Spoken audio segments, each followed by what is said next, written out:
Gridiron Grinder! Hut hut hike! All right, party people. It is Friday night, Gridiron Grinder time.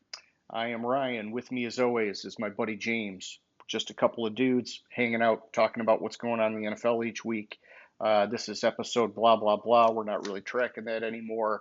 And for tonight, we're going to be giving you guys a recap and some draft grades for the first round of the NFL draft, which happened last week. Next week, we'll get into some of the other rounds, probably rounds 2 and 3. But for tonight, we're going to focus on the first round and do a little bit of analysis on that. And so, yeah, with all that being said, how's it going tonight there, James? It's going all right. How's it going with you? Pretty good, man. Pretty good. I'm hoping we can figure out this switch over to Teams or whatever, since our Skype Ecamm combo is getting the knock here on Cinco de Mayo, and so yeah, we're gonna have to figure out a new way to keep the show alive. Otherwise, we're gonna break like two or three hearts. So Yeah, two yeah, or two three. or three bots hearts. So all right, Do well, they yeah, I mean, even hey, really have a man, heart? why don't we just dive right in? And so, yeah, I mean, I sent you the ESPN link that shows the picks by round, and I thought that that would be good to reference, and also comparing it to the spreadsheet we put together for the mock draft, which had the team needs and what we thought they would do. And so we can kind of like, mesh those two together and do our analyses here. Sound good? Before we get into that, everybody knows we're not going to be talking about Shedeur Sanders because he was not drafted in the first round. But do you hear the shit that happened with him? I'm not sure. I've heard a lot of shit that's happened with him, but please So tell me.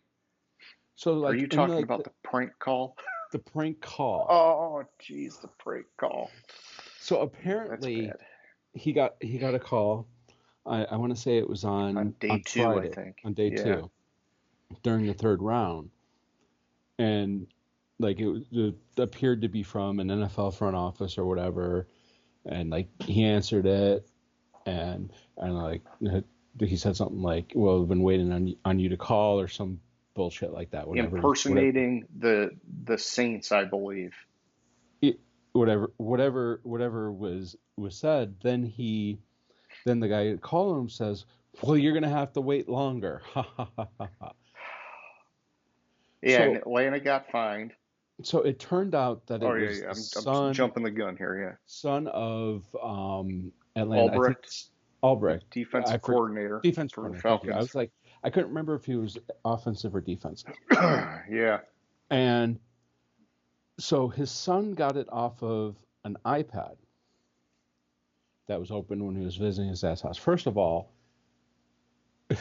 fucking dumbass. Second of Yeah. all, apparently other draft picks got similar prank calls, What? I only heard about Sanders, but all right. but and like I had heard, I haven't looked it up, but anyways, so the league fined Atlanta $250,000 for Atlanta not protecting the privacy of Sanders, Yeah. and then fined Albrecht $100,000. Yep. Here's the problem with them finding Atlanta. Atlanta didn't give Ulbrich Shedeur Sanders' number. The league gave Ulbrich Shedeur Sanders' number. The Well, league glossed over the fact that they gave Ulbrich the number, emailed it directly to him. I Not think that I think that it's about, you have to have a certain protocol in place from, like you're going layers down, right? Like what are you going to do? Put a fucking rep from the NFL in every coach's house and say, hey, we got to make sure that you're not, exposing this information. No, they're relying on the teams to put together systems in place that anybody that the teams put in those positions of power are going to abide by. And with the Falcons, obviously, there was some kind of a gap in but it whatever was sent protecting that to Ulbricht's information. personal email. It wasn't even sent to his official team email address. It was sent to his Okay, personal email address from the league. Atlanta didn't have a choice on who it was sent to because there's no reason for Ulbrich to sure. have it as the defensive coordinator. But the league completely glossed over the fact that they're the ones that sent it to Albrecht, saying Atlanta sent it to Albrecht and then didn't secure it. But the Eh, league sent it to Albrecht. I have it's still bad that it got leaked out, you know. And if you're a coach, you can't just be like leaving iPads and shit open on your table. So I'm not going to like fire back at the NFL for a coach making a mistake there. a full list of NFL draft prospects who received prank calls. Abdul Carter, Hey, Mason buddy, I already Graham. got drafted. No. Tyler Warren got a prank call saying after he was drafted, saying he was traded. Yeah. Uh, Kyle McCord, Chase Lund, Carter Graham and Warren, first round picks. Offensive tackle Connor Lee Jr. revealed that he got a prank call as well, specifically from a Colorado resident pretending to be the Denver Broncos. Isaiah Bond, who signed with Houston, got a call from someone reporting to be Falcons general manager Terry Fontenot. yeah, and I wonder how all these guys got their phone numbers.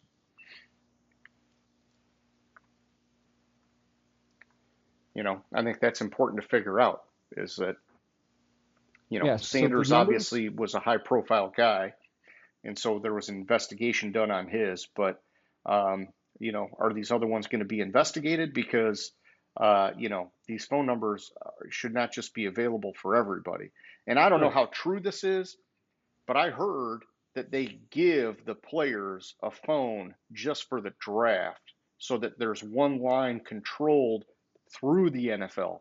And so that's where I'm looking at it. If that's true and somehow a team leaked that number out, that's a problem.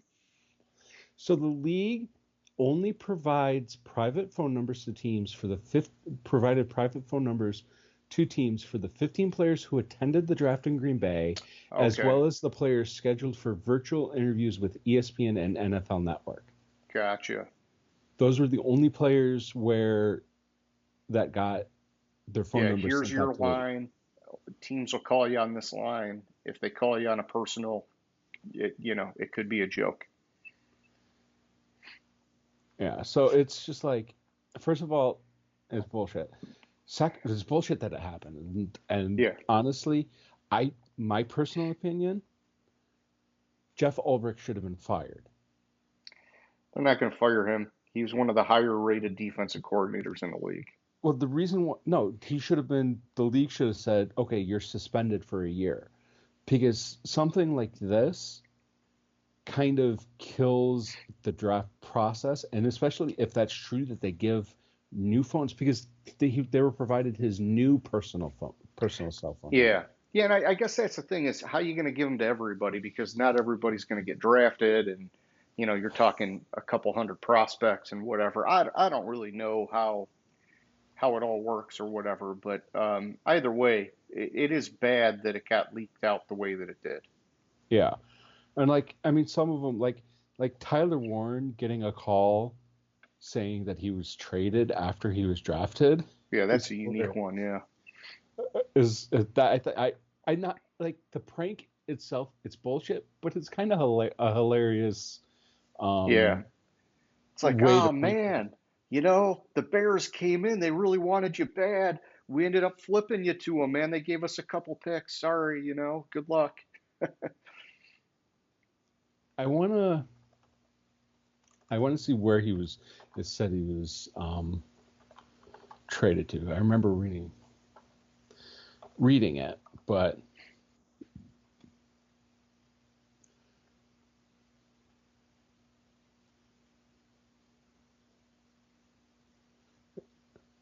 when the Jets were okay, so when the Jets were on the clock, um, at number 7, he was prank called by someone pretending to be the team's general manager. Um,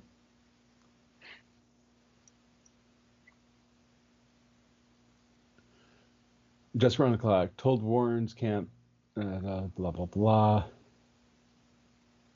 But I thought he got it. I guess this one is because the Jets picked before the Colts. So Okay.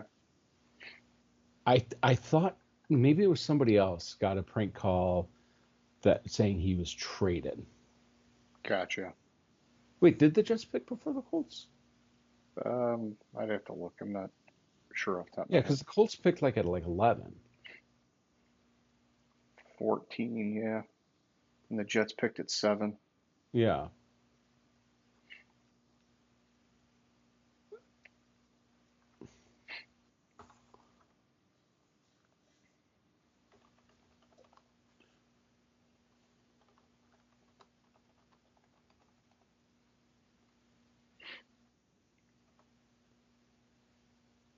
Oh, oh,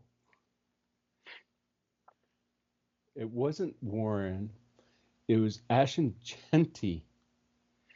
Okay. That he received a prank call that he had been traded to the Cowboys after he was drafted. Which, if you're going to get a prank trade like that, that one you would think, oh my gosh, because there was so much talk about the Cowboys trying to get him in the draft. So you'd be like, whoa, wait a minute. I got to think about this.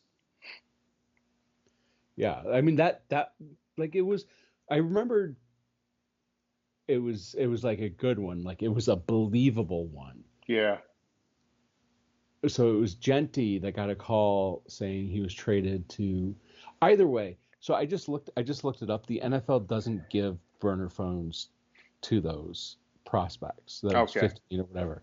The Yeah, then NFL, I don't know where I heard that, but that makes sense because it seems like how they gonna logistically do all that, and then it'd be the other way where you'd have those players giving out the number to people and using them when they're not supposed to, and it'd just be a mess, man, and a waste of money to be, on top yeah, of that. So, but the players got their own burner phones and okay, provided the league with a dedicated number that was maybe their agents or whatever. This is the gotcha. phone that they will answer on Yeah, draft. I'm gonna buy a $50 boost phone, and Yeah. here you go. So but still, for Tyler Warren said the number that called him was the same number that was listed on Shador's phone. Oh, jeez. So Yeah, I'm telling. There's more to this when what Jeff Ulbricht's son did yeah, than meets the eye, and I I just yeah. And who like knows? He could have given out numbers to a whole bunch of other people. Hey, you call them and prank them too. yeah. So I just wanted to touch on that. I don't condone prank calling these It's mean. prospects. It's mean, especially somebody like Shador. I feel bad for the kid. And yes, I'm calling him a kid even though he's an adult. I feel bad for the kid because of the fact that I can't think of in my lifetime paying attention to the draft somebody that was touted as being such a high prospect Yeah. falling so far. Oh, yeah. Like the only one I can think of that, and it doesn't even come close, is Aaron Rodgers. Like that's the biggest fall I can remember Yeah. before this. No, you're right. For a quarterback that was supposed to be a top 10 pick. And, I think the difference is that, Shadur obviously shot himself in the foot with a lot of this, with the Hmm. way that he handled himself with these teams and these interviews and these things. And, he did not cooperate. You know, he did not know his audience, James. He was basically saying, me, me, me, you're going to take me. And they were just like, wow, we don't need this crap. And they let him So, fall. but that's the thing about it is with Shador, he treated these interviews like Dion did back in the day. The difference is Dion back in the day was a generational talent. Yeah. Shador is not. Yeah. And there were a lot of scouting reports that said Geno Smith, when he got drafted, and he wasn't even a first round pick. So, Mhm. yeah, he should have been treading much more lightly. Yeah, going into interviews telling them that trying to prove he's not didn't grow up privileged by saying that he doesn't have a trust fund when he's touting and shoving $350,000 watches in opponents' faces. Yeah. I'll digress from that. We can talk about the draft now. Okay. All right. Well, first up, we got the Tennessee Titans, man. And so when we were doing our mock draft, we had them at quarterback, edge, and wide receiver as their needs. We had them taking Cam Ward, which was, kind of in line with what everybody was expecting going into it. And that's who they took at 1 overall. And so that was kind of a foregone conclusion. They were going Cam Ward. I think, I like the fact that kind of nowadays, you remember in the past, but the last one I remember off the top of my head was Mario Williams from Houston Texans. Mario Williams, who was drafted number 1 overall. Yeah. Overall, where Houston literally had a contract negotiated with him and signed before the draft. That's the last time it sticks out in my head of that happening. I like that at least they're building in a little bit of drama to the pick. But I mean, like I said, it was a foregone conclusion that Cam Ward was going to be picked number 1. Fits a need for them, I think might be. Yeah, what would you do grade-wise? Because they didn't have to trade to get him. I think that it lined up, and it's kind of like they did what they were supposed to do, or whatever you want to say. The problem I have is just that I didn't really like any of these quarterbacks in this year's draft. And so, the highest I could go is an A- here. And I think that that's even generous. I get it. They weren't going to run it back with Levis. And so, it was almost like their hands were tied a little bit. And I mean, I have seen enough and read enough, over the last week or two that, the pick does warm up to me a little bit, but I wouldn't give it a pure A. What are you thinking, man? So if it was any other draft class and he was the clear best quarterback in this draft, is there that much of a difference between Tyler Show or than Cam Ward, or even or Shooter Sanders or whoever? Yeah.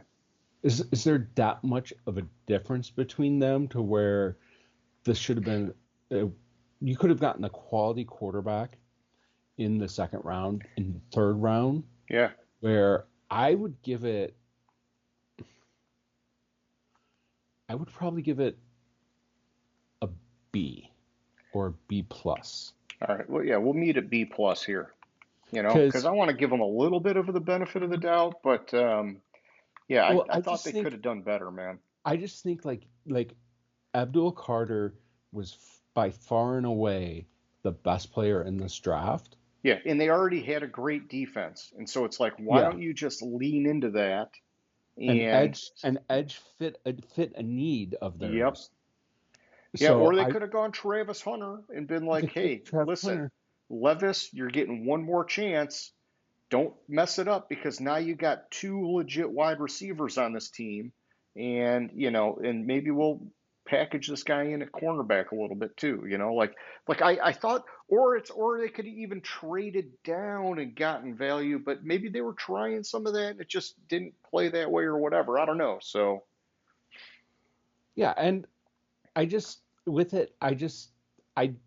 while it fit a need, it's I think there was better value elsewhere here. Sure.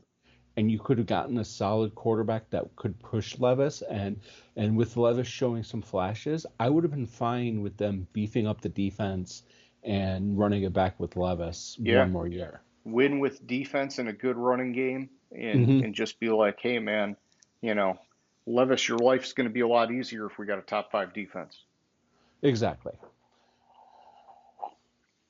And then we had our first trade of the draft, and like you had messaged me about it.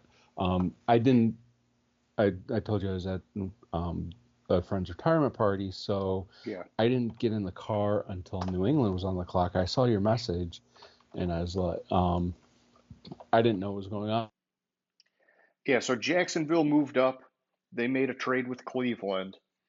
And so we had, and if you can find the details on the trade, let me know because they gave up a lot to make this move. And I think that's Yeah, important when I we got give it. a grade. I had it, and I accidentally closed the page, so I had to open the page up. Okay, so Cleveland gave away the number 2, the fourth, their fourth, and their sixth. So second, 104, and 200th overall in this draft. For the fifth, 36th, 126th, and a 2026 first round selection. It's steep to me when you look at all the holes that Jacksonville has on their roster. Yes, it is. It's steep to me too for all the holes that To move up 3 spots, you're giving up, exactly. man, you're giving up some serious roster building is what you're doing. Right.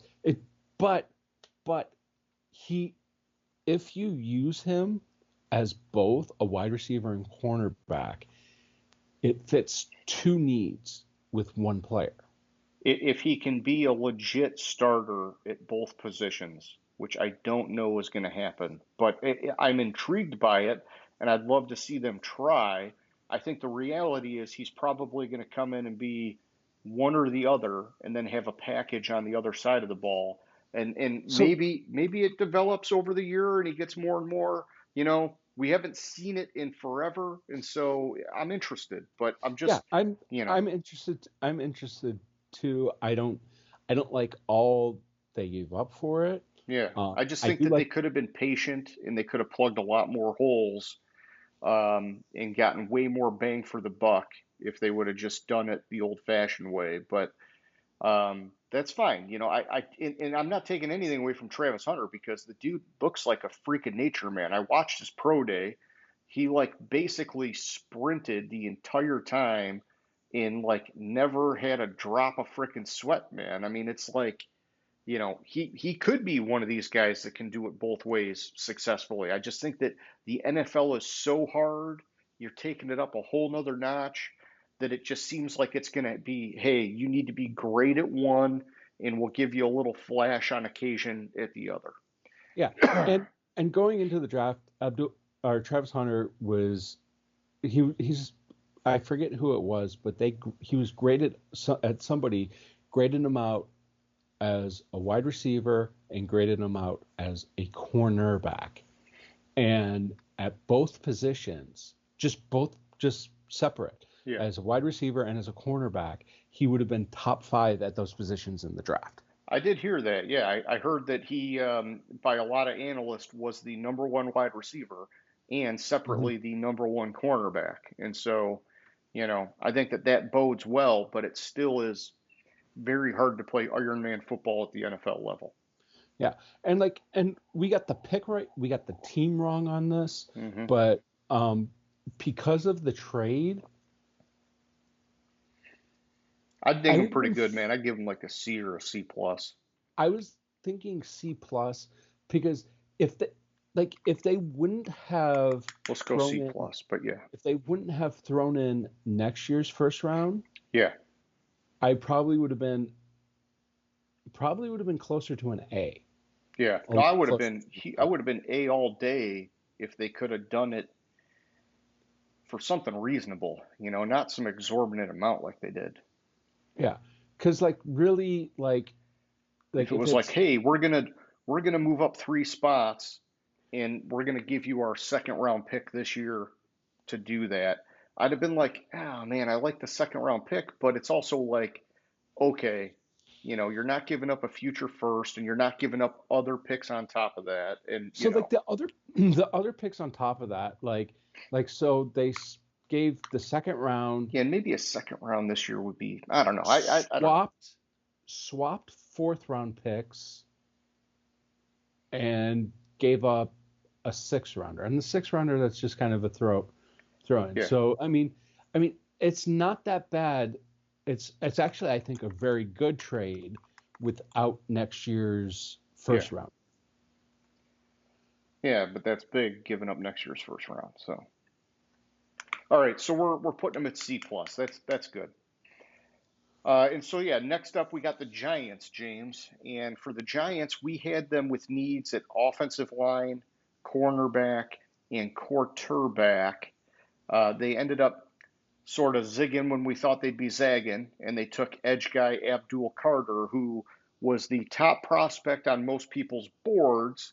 And so, even though edge wasn't a top three need per se, they took the top guy available. If I'm grading it, and I'm just going to keep talking for a minute here, I probably go A minus. And the only reason I give them a little off is because they've got Thibodeau, they've got Brian Burns, and then they even have what's his face on the interior defensive line. It Hmm. just seems like they're putting like one too many resources into that defensive line or into that rush part of the defensive front where they might have been better suited or gotten maybe a little more value looking at another position or even trading out of it and acquiring more resources because, you know, the Giants have a lot of holes too, man. And so it just, I get it. They went best available. I just can't, it can't be a perfect grade for me. I actually would give it a B. Okay, well then, all right, we'll meet in the middle then on this one, B plus. Yeah, and the reason I would give it a B is because as the aforementioned defense that they already had, they have had a lot of holes on that offensive line, Yeah, and the offensive line was a huge problem, and that was part of the problem why, especially we'll get to them a little bit later, with them bringing in a rookie quarterback, having Russ and is it Russ and Fields or is it Russ and Jameis Winston. Jameis? Thank you. I couldn't remember. Fields is at the other New York team. I just couldn't remember which one went to the Jets, which one went to the Giants. So with Russ and Jameis, and even a rookie, whoever comes out on top is going to need an offensive line in front of them. Yeah, Yes, it was since it was the top player that I thought that was in the draft. I think at 3 it's a value pick, but it doesn't really fit a major need. It fits a tangential need, and the bigger need was the offensive line. okay. I'm good with that assessment. Yeah, they could have, finagled a couple spots down the board, I'm sure, and made a move or done something to get a little more bang for the buck. All right, so then that takes us to 4, where we've got the New England Patriots. And the Patriots had needs on the offensive line, wide receiver, and edge. So they picked offensive tackle Will Campbell, Thank you. I'll just get my notes here while we're talking. and so with this pick, like with between Will Campbell and what's the other guy's name? Fuck, why am I drawing a blank on his name? Who you thinking about? The other offensive lineman? The other You talking about Membo? member. Armand Thank Membo, you. who was the number 1 rated offensive lineman. Will Campbell was technically the second, but they're both very highly rated. They're both very highly rated. I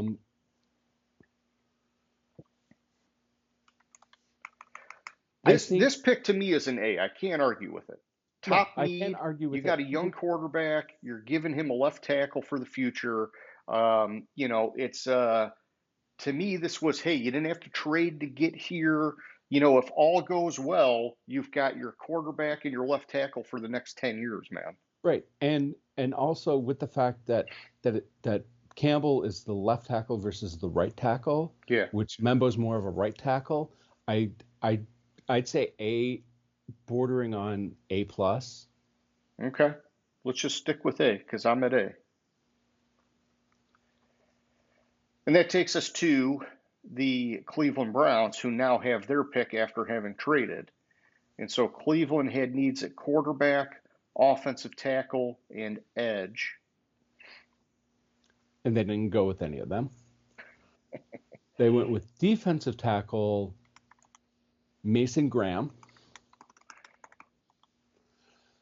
Yep. And Mason Graham was ranked as the 5th overall prospect by ESPN, just as a point of reference.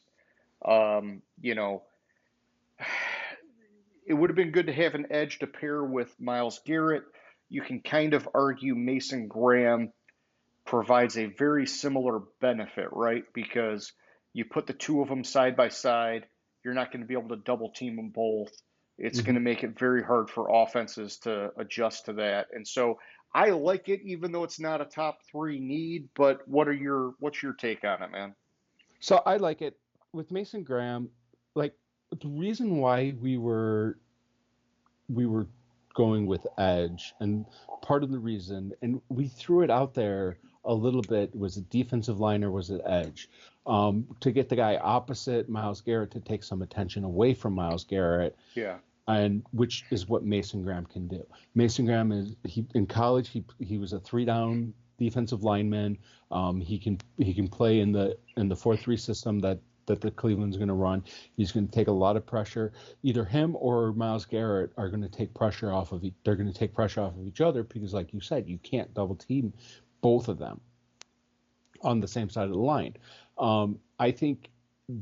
I really like this pick, even though it's not quote unquote a traditional need. I think more of the need for an edge was to get the running mate with Myles Garrett, and you're getting that with Mason Graham. He was the best player available there.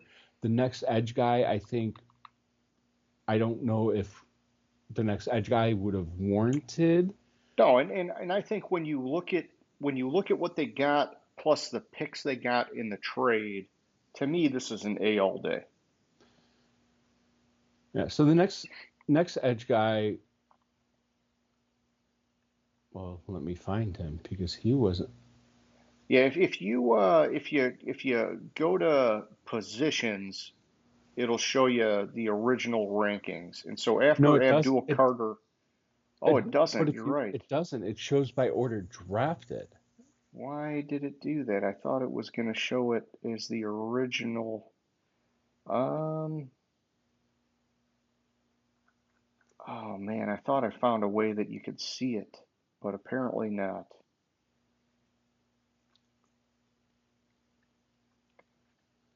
Yeah, so Shamar was 22. Michael Williams was 12, which is not, I mean, that's not bad. That's probably the guy, man. But I'm not even seeing anybody listed as second at edge.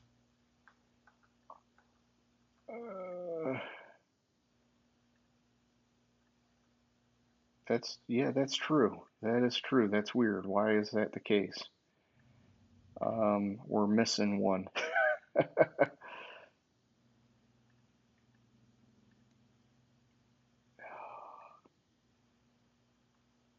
Who the heck fell like a crazy son of a bitch?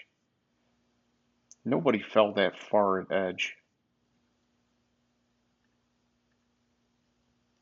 Oh, I found him.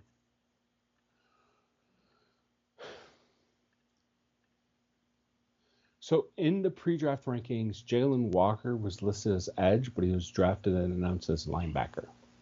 Oh, so they must have taken him out of the edge thing then, is what's going on?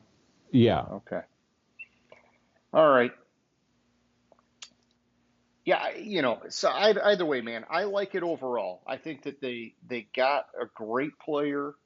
They got a guy that was ranked as a top 5 pick. They took him at 5, and they accumulated more resources to get more guys. To me, that's like a double bonus. And so I give these guys an A, even though it didn't necessarily plug a need. It was close enough, in my opinion. I would give it an A minus. Because grading wise, Jalen Walker was graded as the 4th overall. Okay, we'll go A minus. And that would have fit a team need. Sure. A minus it is, James. You drive a hard bargain, you son of a bitch. And next up, we got the Las Vegas Raiders, who, we were all over this shit now, weren't we? Yeah. And we got the Raiders. They picked Ashton Genty.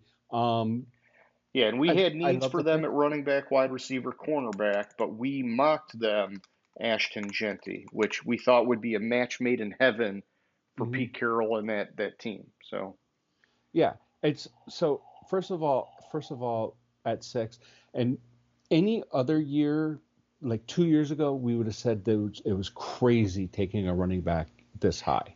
yeah, Um, but the thing of it is he fits what Pete Carroll wants to do at running back perfectly. hard-nosed workhorse running back.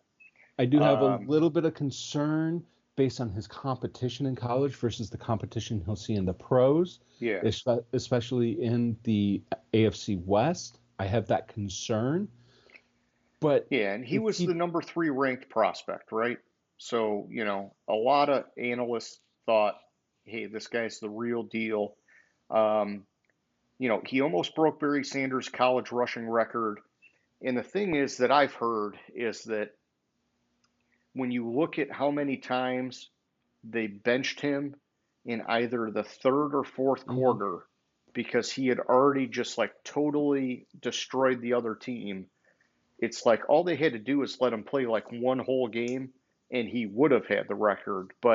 Um, but I agree with you that it's a competition issue, right?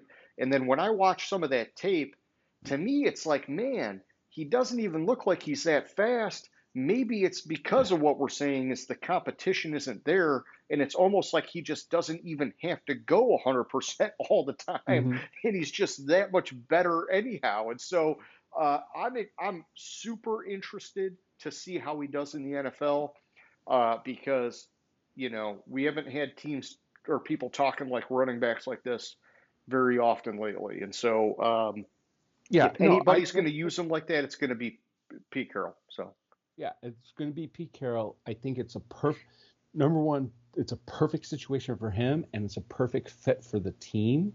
yeah, Even though it is a running back, and I do have a little bit of trepidation based on the competition in college, I I would give this pick an A plus.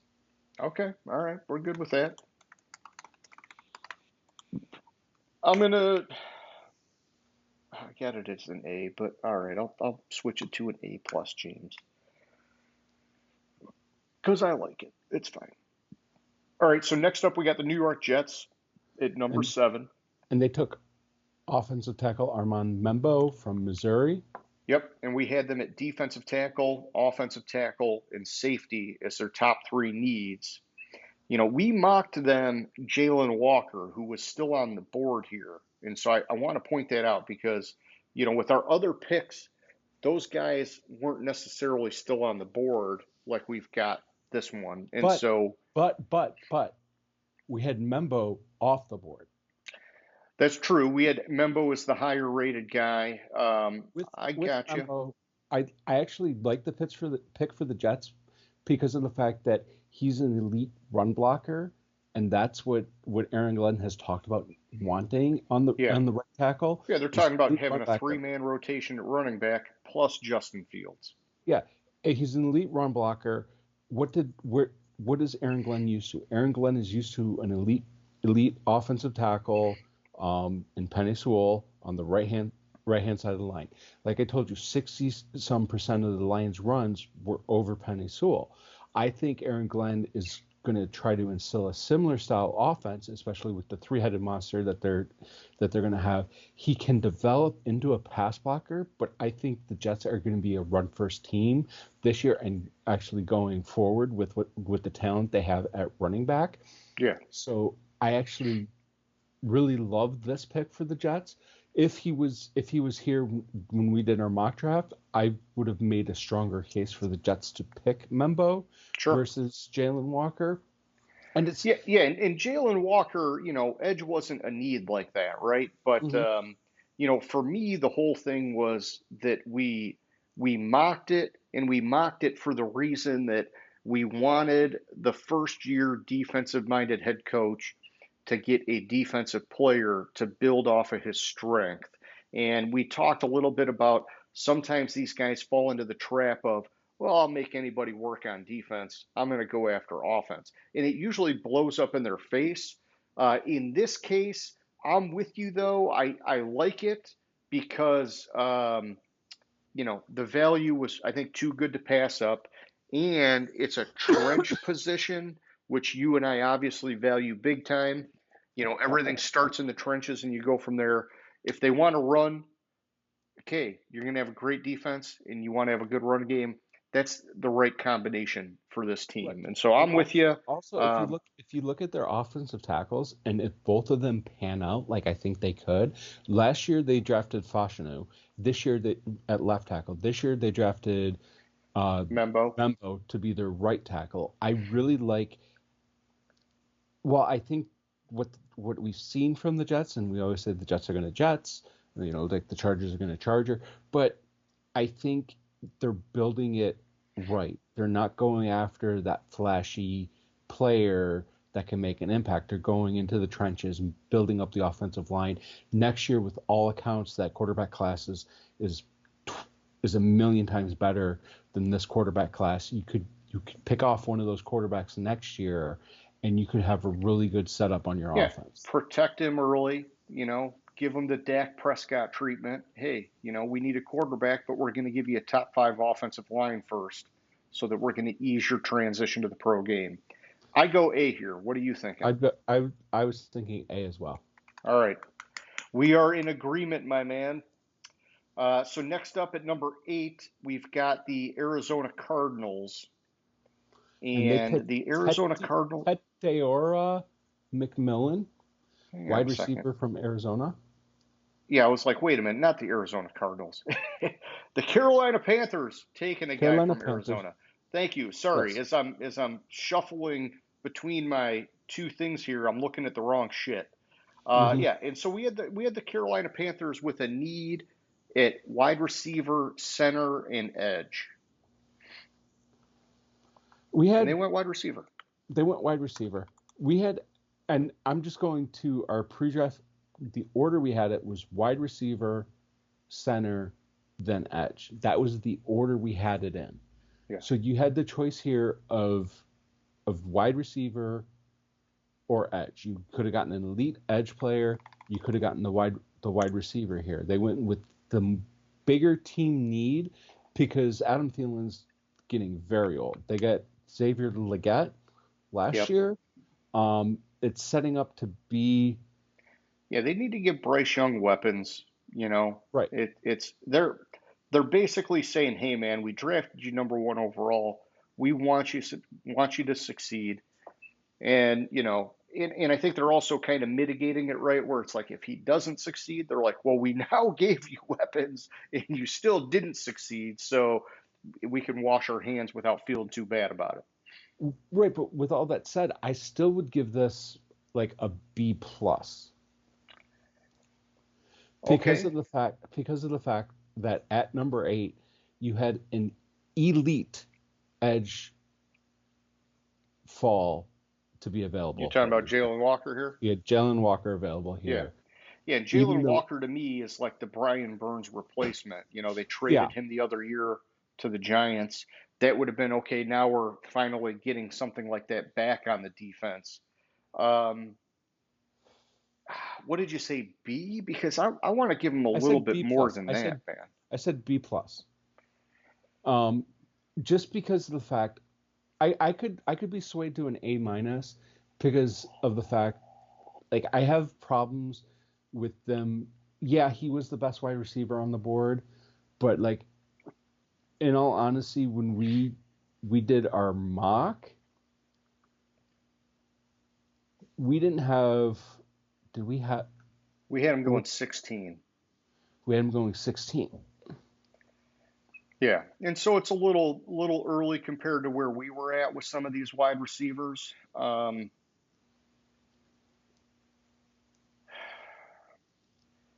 I will go B plus with you just because it's the Panthers, and I don't I don't give the Panthers the benefit of the doubt. I think they're a fucking jackass organization, starting with their owner.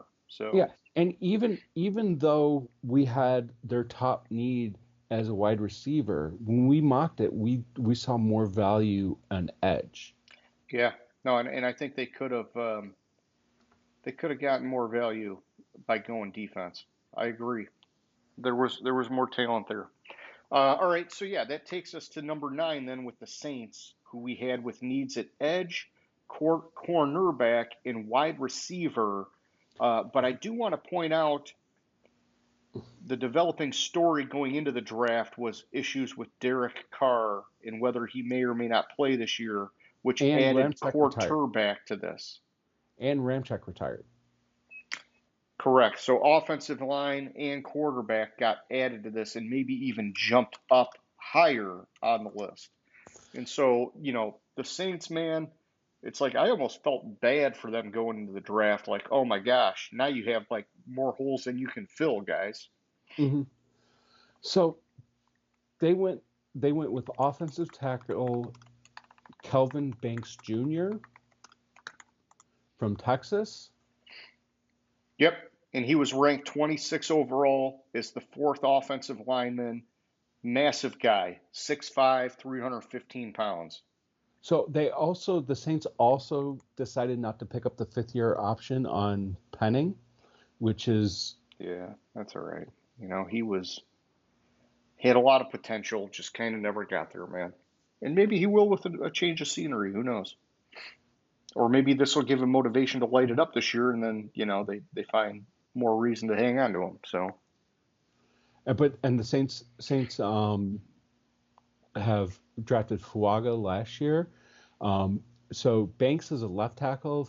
Fuaga is naturally a right tackle. They've been playing him on and at the left tackle position, but his more natural position, from all I'm reading, is for Fuaga is a right tackle. And Kelvin yeah, Banks so this could be a win-win for them to get the line really in a good place. Yeah, and he started 3 seasons at Texas, which plays in the SEC with all those elite defenses.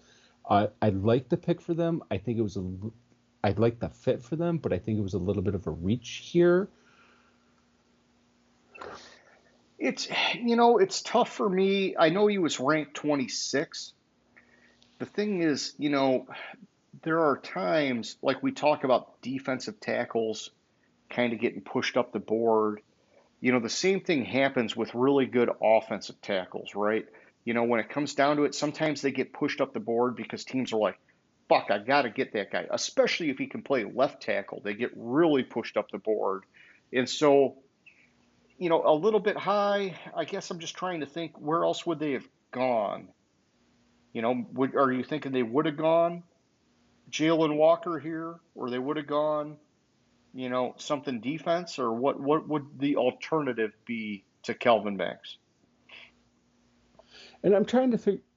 I mean, we had him at Jahdae Barron at cornerback, which I think if our mock draft played out and then like the Ramczyk and Derek Carr things didn't come into play, maybe that would have been fine. But I think that after the dust settled from all that, I think that going to Kelvin Banks, to me, it's a prudent kind of pick, man, because we're back to the basics of, okay, now this team is really kind of in disarray.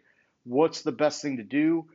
It's strengthen the trenches and let everything kind of develop from there. And so to me, that's like a fundamental move. I liked it, man. Yeah, I'm coming around on it. I'm looking at stats. I'd give it.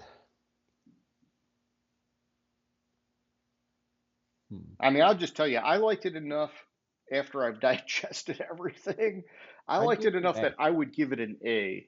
So wherever Yeah, you're at, we I'd just give it got to an A. split the difference, man. As you were saying it, because I was like, you'd give it an A. I'd give it an A too. All Like, right, I'm selling you hard on it, but I'm no, glad that like you're meeting me there. the more I look at it, the more it makes sense. Because with the other needs, like they would have And they been. may be starting a rookie quarterback, man. They may be starting a rookie quarterback, or they may be starting Spencer Rattler. Yeah, either way, you, you damn well better protect them. Mm-hmm. All right. Well, I'm glad that we are in agreement on that one. Oh, and I'm spilling my whiskey. Man, how the fuck you doing that? I mean, it was just a drop, but that's one for the Angels, right? The Angels share. That's like a version of it, I guess. All right, All so right. then So we're at 10, on my to number man. 10. Yeah, go ahead. You have the Chicago Bears. We had offensive tackle, running back, and wide receiver. Yeah, Bears. And they did not draft any of They went those. luxury pick They went with Colson Loveland, tight end. out of Michigan, which I will say this before we go too far. He was the number 7 rated prospect by ESPN. So Okay. he is one of these crazy high rated tight ends. But it is also, in my opinion, a luxury pick. You don't take a tight end until you've basically got all your other things pretty much wrapped up. But here's what I'm gonna read ESPN's post draft analysis, just the Yeah, first 2 lines of it, or 2 sentences. yes. Look what Ben Johnson did with Sam Laporta when he was the Lions offensive coordinator. Phenomenal. Yeah. That's who Loveland will be in Chicago. Yeah, I get it, If man. that is accurate, amazing pick. Yeah, you're basically talking, what was the guy last year? Brock Bowers. You're Hmm. getting that again this year. Yeah. And so, and by the way, it's okay, Caleb Williams, you now have 2 stud wide receivers and potentially, potentially one top tier tight end and another like mid tier tight end. So, I mean, the dude has crazy weapons, man.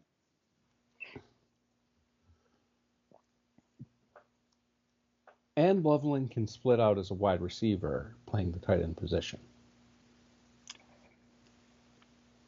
Okay, so sell me on a grade here because I'm going to sandbag it a little bit.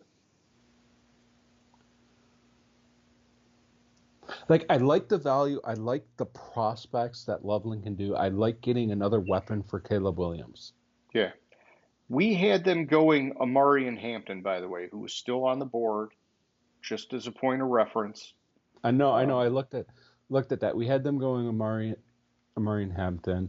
yep. Um, If they needed help on the offensive line, Tyler Booker was still there. Well, he was ranked 51, but he went soon after. Gray Zabel, I guess those guys were not. We didn't have them that highly rated, right? So I guess yeah. offensive line was probably not like top of mind here. They weren't going to get the best value at offensive line, so I'm not gonna ding them on that.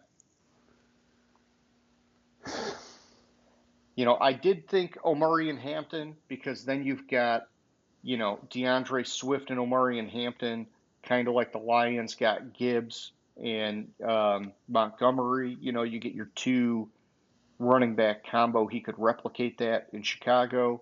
But if he needs his Laporta, and if there ever was a draft to get one of these guys, this was kind of the year, right? There were multiple top tier tight ends that you could throw the dart on. I just be cautious with it because the Brock Bowers of the world are very rare.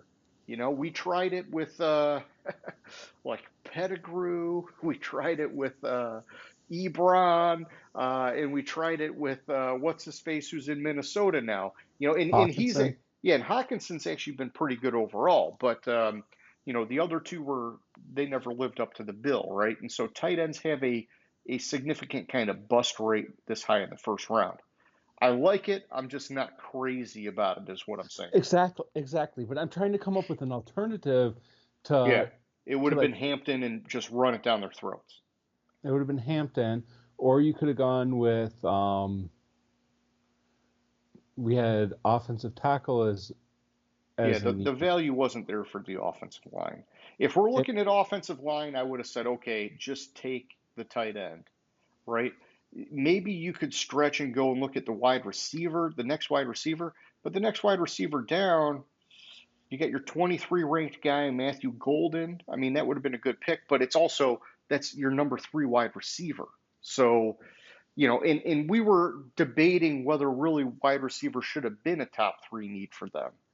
And so I think, I mean, I like it. Based I'm on just, I like it. Okay, based on what was available, this was it was the the best pick. pick for them, and it It was the fits best what pick they for them. could It do. fits what they want Yeah, to do. It gives Caleb Williams that reliable tight end. I'm not saying Cole Kmet's not a reliable tight end, but he gives him another reliable tight yeah, end that he can yeah.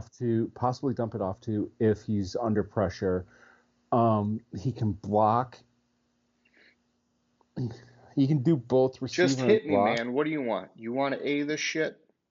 I'm going to do B plus. Oh, see, I was gonna say, okay, we can go higher than that. Let's go A minus. Okay, let's go A minus. I think Because I feel like B plus is because we hate the Bears. I think A minus is a little bit less biased. okay. I'll give you that. Because it really probably is the best pick for all the conditions here.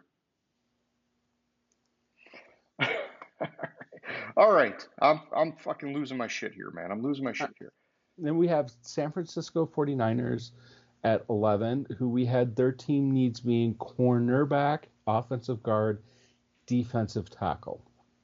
Yes. They went with edge, Mikael Williams, Georgia. Yep. And he was ranked 12th overall, so right in the range. Even though we had defensive tackle, I think we could have said edge was getting to be a need, right? Because they were starting to strip a lot of guys on that defense. And now you're putting a guy opposite Joey Bosa.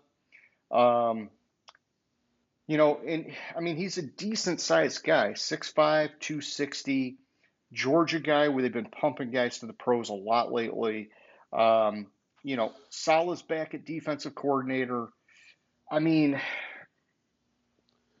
So first, the top three offensive tackles were off the board. yeah, that wasn't going to fly. Um, Or, well, didn't we have guard as a need for them? It's still kind of early to go guard. It's still yeah, kind of it's early to go guard, too early to go guard. especially with Shanahan. He's going to make mid-round guards studs any day of the week.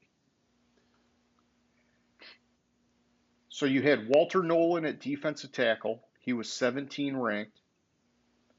Kenneth Grant, 27 ranked. We liked both of those guys. And then cornerback wise, you had basically your pick of the litter here. Jahdae Barron was 11th overall, and the other cornerback slid, but you had Hairston, and then you had the guy out of Notre Dame went later, and the guy at UNM went later. But I'm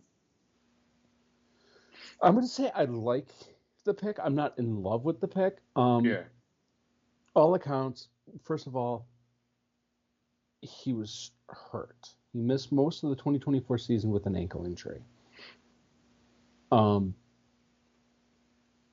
I think his versatility, where he can play defensive tackle at times, will be helpful. If he can get healthy and be that man on the opposite side of Bosa and on the edge, I think that could oh be yeah, I great. think I said Joey Bosa, Nick Bosa. So I just say Bosa Yeah. because I get them confused all the time. You're always correcting me. So even if you said Joey Bosa, it wouldn't have clicked. And Oh shit! I'm spilling my whiskey again. Damn it! What am I doing here? I like the pick. I'm not in love with it. Um,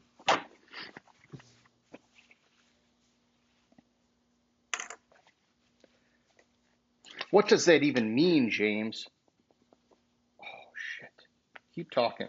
I got to do a quick cleanup here because I spilled whiskey on a piece of paper and the ink is bleeding through to my counter. oh shit. So I think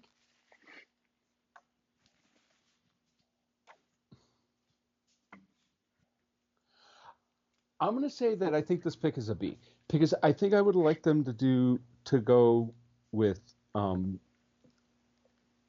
Walker instead of And it's really nitpicking on which Georgia player they picked. Yeah, because Jalen Walker was still there.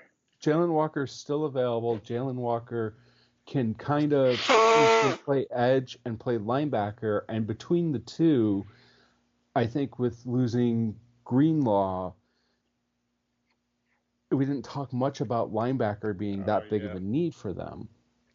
Well, it's because they still got Fred Warner, and he's like all world, but, it helps if he's got a running mate.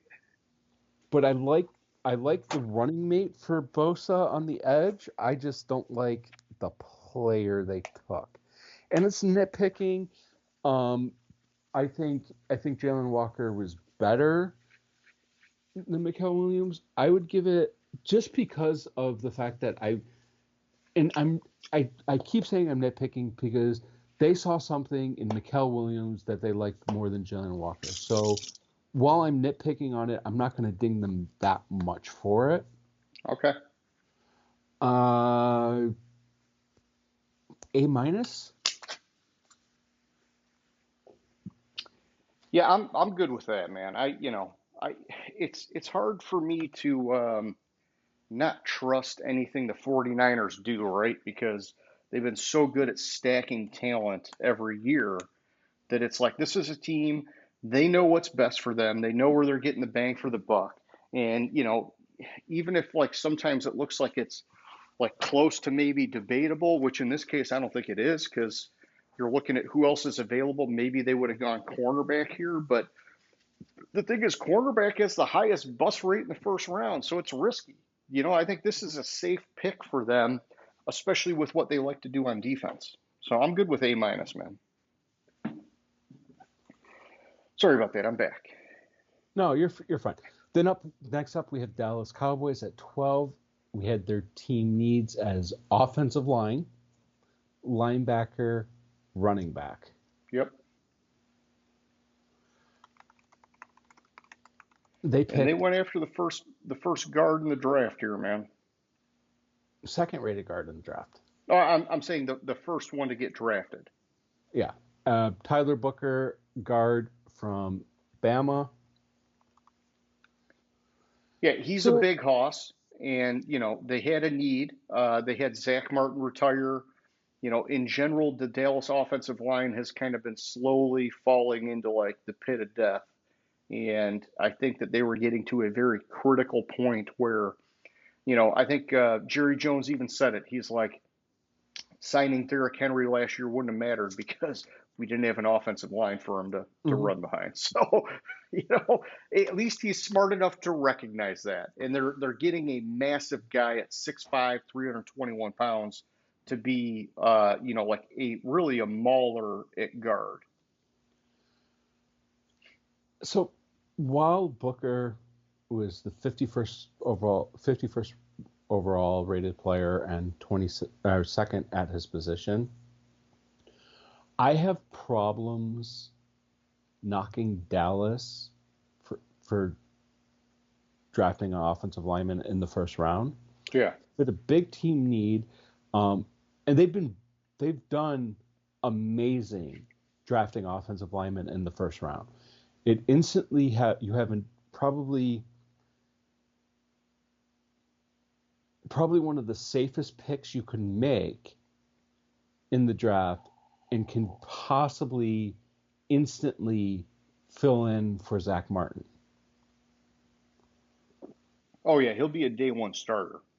Will he be all pro like Zach Martin? Only time will tell. But I think that they acquitted themselves well by going and grabbing him, even though, you might say the rankings suggest it's a little bit of a reach. I don't I see it as that big of a reach. No, I don't. Offensive guard, offensive line. We talk about it. You got to have offensive line. They've had issues on the Yeah. offensive line last year. They couldn't run for shit, and the quarterback play suffered. I'm gonna give it an A.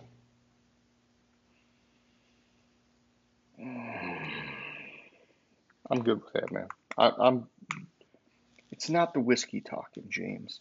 Maybe a little bit the whiskey, but I like it. He's a big mauling guard. It was a huge need for them. Um, you know, Zabel is the was he the top ranked guard? Yeah, he was. He But here's the was. thing. Zabel's kind of a jack of all trades on the line here. I think Booker is the like the best true guard in this class. And so I like it because it's like a one for one Zach Martin replacement. So I'm good with that. We'll go with an A, man. All right.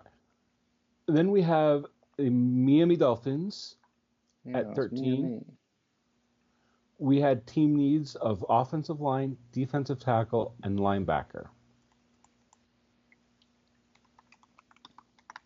Yes. We mocked them drafting Will Campbell. And he didn't make it there. He didn't make it there. Not even close. Not even close.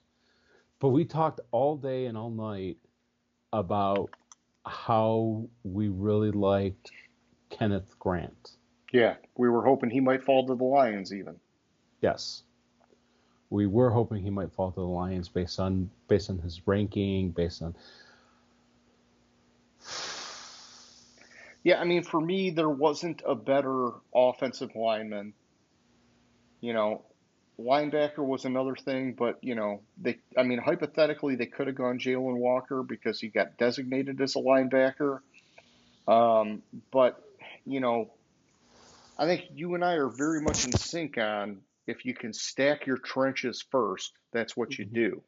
And a guy like Jalen Walker, if he has nobody in front of him to solidify that trench, it's going to diminish his value. And so Kenneth Grant, it's like, okay, that's step one. Now maybe next year you can look for a Jalen Walker if you really need one or want one. And so I So like the it, man. thing with Kenneth Grant, where Miami really struggled last year was stopping the run and the interior offensive line after they lost Oh, to the Raiders, what's his face? Yeah, I'm drawing a blank, but I know what you're talking about. yeah, so they lost him, whoever, I can't remember his name.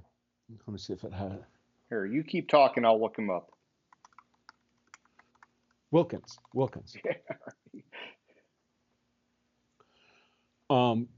Kenneth Grant is a great run stuffer. Yeah. He's a big hoss, but a great run stuffer. Yeah, I mean, I would have liked to see them get more protection for Tua, but I also understand that they've got to build a whole team, right? And so, there's only so much you can do. You can't just say every pick is going to be Tua protection. Yeah, and they had other needs, but we've talked about it. They had needs at linebacker, even tangentially, they had needs in the secondary, Yeah. offensive line. I can't fault them for this pick. I don't know what I would have going back to the mock. I don't know if knowing where people fell. Yeah, what could they have done that would have been better, right? I mean, Yeah, I don't think they could have done better with this pick. I'm not seeing really anything that could have been like moving the needle. And so I like it. I think I they like did it. the best they could have done. I'll give it an A. Boom. I'm with you. A, best available, basically. And then we have the Colts at 14, interior offensive line, linebacker, tight end. I'm going to give this pick an A plus because we mocked them, Tyler Warren. They picked Tyler Warren. I mean, you want our analysis of Tyler Warren? Go back to 2 weeks ago. Yeah, 2 weeks, whatever it was. Yeah. To our first round mock. They needed Yeah, a tight number end. 6 ranked overall. So, like we talked about it, tight ends, man, were very fucking highly rated this year. Yeah, and also with the quarterbacks they have on the roster, you need that guy that can catch the ball over the middle, and Tyler Warren is that guy. He can also run block for Jonathan Taylor, go back to 2 weeks ago, see the rest of our analysis on Tyler Warren. Love the pick. I like it. And I do just want to point out that earlier when I was talking about the Bears, I mentioned that tight end is a luxury pick. And you got to be careful with taking a tight end before you fill other holes on the roster. And obviously, they had holes on the interior offensive line and linebacker where they could have hypothetically gotten guys here. They could have gotten Gray Zabel. They could have got Traylon Walker. Those are appealing at this spot for sure. But I also look at it as you have Anthony Richardson, who had the Lamar Jackson comparison. Lamar has had phenomenal success with his tight ends. Now you got Daniel Jones there. And one or the two of them, they're both going to play maybe at different times. Who the heck knows how the whole season's going to go on. But they needed help with receivers. They've got a number one in Pittman Jr. They don't have much behind him. Now you're giving them a tight end that can catch the ball. I think this is one of those kind of situations where you can sort of circumvent our normal process as it relates to tight ends. And so I'm good with it, man. I go A here. Here's the thing with it. So his pro comp is Greg Olsen. Yeah. But since the draft, I've been reading a lot of comparisons to Kelsey. And if you're telling me, I don't even know he what just pick, needs a quarterback. but you're telling me that you can get Travis Kelsey. Yeah. As there's no guarantees. 13? There's no guarantees, but Right. You're telling me even you're telling me you can get Greg Olsen's production at here. I'm all for it. Yeah. All right. Then we have the Falcons at 15. I said 13. I meant 14. It's cool. We had their needs as edge, center, linebacker. Never in a million years did we think Jalen Walker would be available at 15. We mocked them drafting edge, Shamar Stewart. Yeah, it kind of reminds me. What was the guy Alabama last year that slid? We were wanting the Lions to draft or trade up and get him, and then Minnesota grabbed him. No, he was picked by Cincinnati. Or he was picked, was it Minnesota? I remember exactly what pick it was. It was like, or not exactly, like right around. It was like, because at like 17. Was it Dallas Hunter? Dallas Turner. Dallas Turner. Thank you. Yeah, because I said they have to trade up to 17 to get them. Him. And that's what it reminds me a little bit of that. Yeah. And so, I think Atlanta has had a freaking dire need on the edge. Well, here's the thing about it. They had two of their needs can be filled. One of the two of their needs can be filled with this edge or linebacker. Yeah, it's where is he going to be best? Because honestly, Walker, he's 6'1", 243, which, at the NFL level, that's probably more of a linebacker, depending on your scheme, right? Yeah. So at Georgia, Jalen Walker lined up as an inside linebacker at times. Yeah. No, I could see that. I guess what I'm trying to say is that, at his size, you would want him to be, 15, 20 pounds bigger if he was going to be dedicated as a defensive end. All right. But maybe you run a 3-4 where he's like like a rush linebacker. That's a good size. Or, maybe he's just a little bit of kind of like a unicorn, like Micah Parsons. And it's like, okay, you could just legitimately be that size and play well at defensive end. We're not really going to know until they get him there and they do it. But I like what you're saying, that he can play linebacker or edge, whatever's going to fit them best and fit Yeah, him best in what they need best. exactly. I give this, and plus, like, even if you go where he lined up most as an edge, as at edge, Yeah, Atlanta's taking steps. We've talked about this for 3 years, 4 years, how Atlanta needs edge defenders. dude, we've been talking about it the entire time we've been doing the show, and you and I know that they've needed it for like 2 decades. Yeah, So yeah. I love the pick. I'm gonna actually give the pick an A+. Oh, you want A plus? I'll A plus it with you. I was just gonna go A, but we'll A plus it. Okay. Okay. All right, then we And have you're not even drinking, James. What the hell, man? It's like, you're A plus and shit. At least I have an excuse. okay to get the number 4 guy overall at Mm-hmm. 15, Mm-hmm. Mm-hmm. Mm-hmm. Mm-hmm. and a player that Mm-hmm. Mm-hmm. you can choose which position, edge or linebacker, however he seems to fit best, Yeah. which addresses a need. I just like Yeah. No, phenomenal. it was great. I know, I like it. All right. All right, then we're on to Arizona at 16. They needed offensive line, wide receiver, cornerback. We thought Theora McMillan was going to fall to them, so we picked him instead of going elsewhere with this pick. Mm-hmm. Now, Um, it looks like a zig when they should have zagged, but let's yeah, talk about it because I think the way the board fell to them, I think that, Jade Barron maybe would have been more valuable for them, but also riskier. I think when you look at they have a defensive minded head coach, Walter Nolan is stacking a trench, which they just brought back Calais Campbell. They're trying to do some things there. I'm just saying that I think this is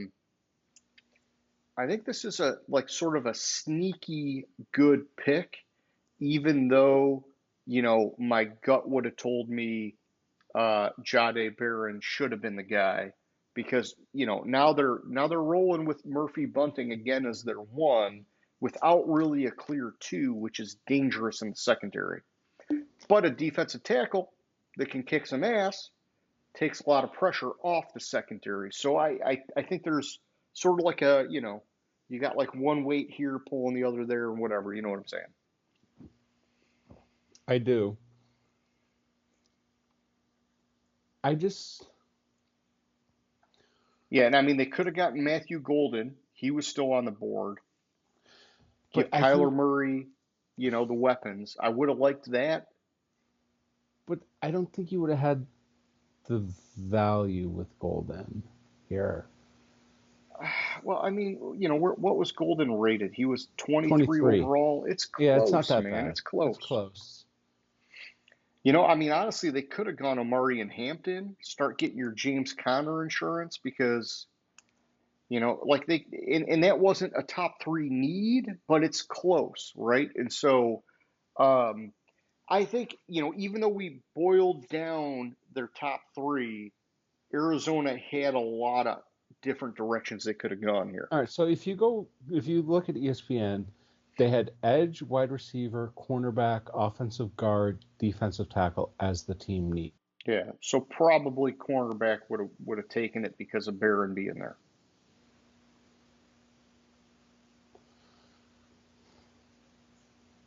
If you were going best available, is what I'm saying. If you were going best available, I could give you that. I like the pick. I'm just saying that, there's a lot to talk about with these guys. It's almost like they had so many directions they could have gone and so many guys within like an arm's reach that I don't know that they could have gone wrong, to be Yeah. honest. So here's the thing about it, and they couldn't have known this, but they got a solid cornerback in the second round. Yeah, and you don't know that right now. You're hoping that one falls to you, right? But you don't know for sure. Yeah, I'm gonna give it just because like I like the pick. I kind of like the pick a little bit. I think they should have gone with a different position and gone cornerback and because like you said, like they're going with Murphy Bunting as their Yeah, number one. Like just not taking out the second round. I yeah. think they should have taken a shot at cornerback, and cornerback at 16 is not as risky as of a prospect as taking a cornerback in the top 10. No, But I I do, probably because of the way it all played out, I'm probably thinking like A minus here. yeah, I don't know if I can go much lower for them, to be honest. I was trying to decide between A minus and B plus. So I'm good with A minus. Let's go A minus. And I know we're stacking up a lot of A's here, but I get the feeling it's going to start changing soon. Then we have the Cincinnati Bengals at 17, who we had the team needs of offensive line, cornerback, DB.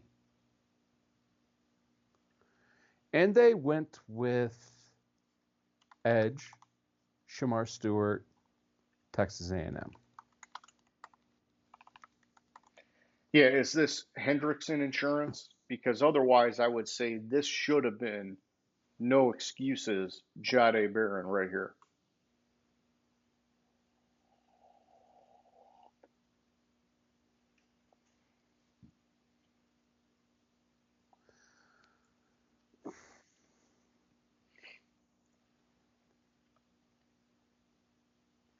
But then you read the post draft analysis on ESPN, and it says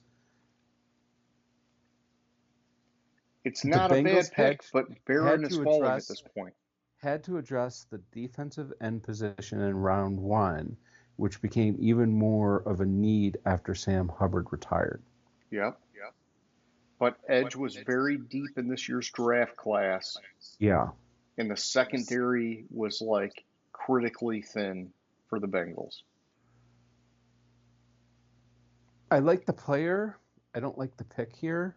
Yeah, that's how I feel. And I like his size. You know, this is where we talk. This is a very sort of like strong edge size. 6'5", 267 is like a beast at edge, man. I'm thinking like a C plus. Oh no, don't go that bad, man. I was oh shit, don't go that bad. Oh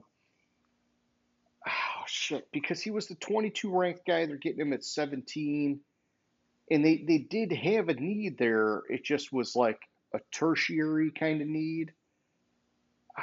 Can we do? Let's just not smoke him. Can we do like a B plus? Can you go that high, or I is can that go too up high? to a I can go up to a B. Let's go up to a B because like you said, I like the player, and I think he's gonna like add value for them. I just think that they could have done more. And see, I thought I was gonna be the one to take him down too hard, but I thought, okay, all right, I got you. All right, the next pick is an F. Just say that because I wanted him. Yeah, the next pick at 18 is Seattle. I actually love this pick. shit. Yeah, no, thanks, because I was copying over the needs. Seattle's needs interior offensive line, safety, wide receiver. We had mocked them Matthew Golden here. So, oh yeah. Here's the thing with Sable, and I loved him for the Lions because he can play all three positions on the offensive line. Yeah. Top ranked guard. Top They're ranked guard. probably going to play him on the inside unless there's an injury on one of their bookends. Yeah. So he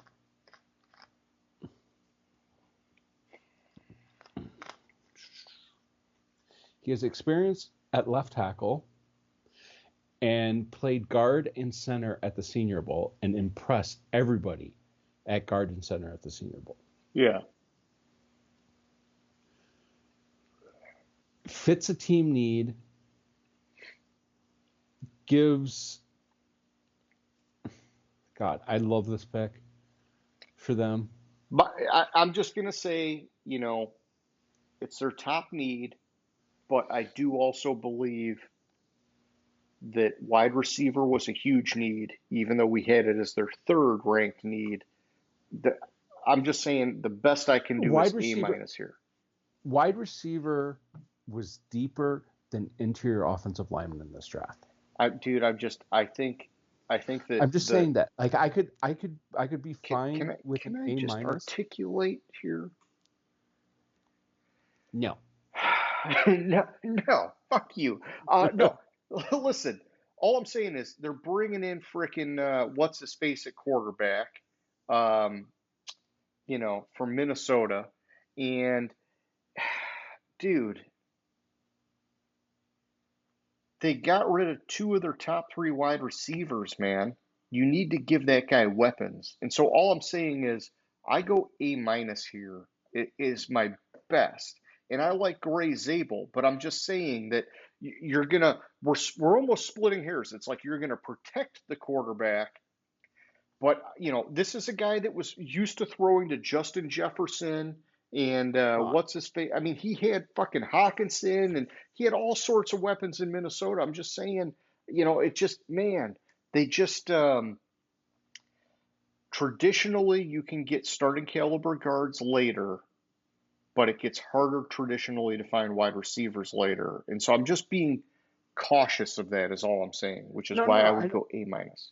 I'm fine with an A minus. I was debating between A minus. Like I love Zabel. Up like interior offensive lineman is weak. It was a big team Yeah. need, but If it was also so purely was wide just the receiver. player, I'd be with you. I'd be like, fuck yeah, he's going to be one of the better players in this draft. But it just, you know, I got to shave it just a hair. So, all right, thank you. A minus. All right. Then we have the Tampa Bay Buccaneers, Yes, who we we do. had interior offensive line, edge, linebacker as team needs, and they drafted Emeka Egbuka, wide receiver, Ohio Yeah, State. this was a weird one for me, I don't to be understand it. honest. It was succession planning, right? It was, one of these years we're going to lose Mike Evans or Chris Godwin, and so we're Right, but just if going to you're start succession, preparing now. like even if it's succession planning, you passed over Matthew Golden and Yeah. And our mock, by the way, had them going Jihad Campbell here at linebacker, which I think would have been a phenomenal pick for them. yeah, you passed over Matthew Golden. I'm forgetting. Who was the third wide receiver? Oh, yeah, they did have a third guy that was really good too. Yeah. What was his name? Or what is his name? He's still there. It was Jaden Higgins. Golden and Higgins were the next two wide receivers. Where Higgins pro comp Nico Collins, Matthew Golden's pro comp Garrett Wilson, who have shown to be really good wide receivers. Emeka Egbuka's pro comp Lad McConkey, who's shown to be an He had a okay wide great receiver. year, but way overperformed than what anybody, I think, expected, right? Yeah, So, I don't. This no, is I would this pick. smoke this pick, dude. This pick, I said, like, this is one of the first picks where I said, what the fuck? Yeah. Like, how? How does that make sense? Yeah. Unless you're telling me, that which one was hurt last year? Evans. Godwin got God, hurt. unless you're telling me, yeah, Godwin. Unless you're telling me that his rehab's not going as well as it planned, and he's looking to miss time this year, but that's not the reports that are coming out of Tampa. So it just doesn't make sense here. To me, C this had to be a defensive pick. yeah, I would say C or C minus. I'm going C minus, man. I think if they wanted wide receiver, they missed on the best available. Yeah, But not only that, this wasn't even a top three need for them. And so to me, this was just a failure all around. And I get it, they're thinking for the future, but this is a playoff team now that has wide receivers now. And so let's not worry about that when you have defensive pieces that are starting to fall apart. Like Like to me, it was, Mhm. oh, it was such an obvious defensive pick here, and they fucked it up. So yeah, I'm I good C minus. Then we are to the Denver Broncos, who we had team needs of wide receiver, defensive tackle, running back. Yep, let's get creative with Sean Payton, is what we were saying. And they drafted cornerback Jade Barron. Too good a value to pass at this point, man. I 100% agree with you there. Like at this point, Jade Barron's falling and And falling he's and going to be falling. their CB2. Yeah. He's going to be their fucking CB2, dude. I think he really wanted like somebody like Genty to fall to him, and he could have just been like, "Fuck, I can't pass on Genty," but it didn't happen, right? And the No, wide well, receivers, you know, you I still think you had could, you had Golden, you had yeah, um I think you could have made the argument of he could have went after Golden here, and I think you could even made the argument he could have went after Amari and Hampton here at running back. yeah, But I and think that when also he looked at this, it was like Barron's falling.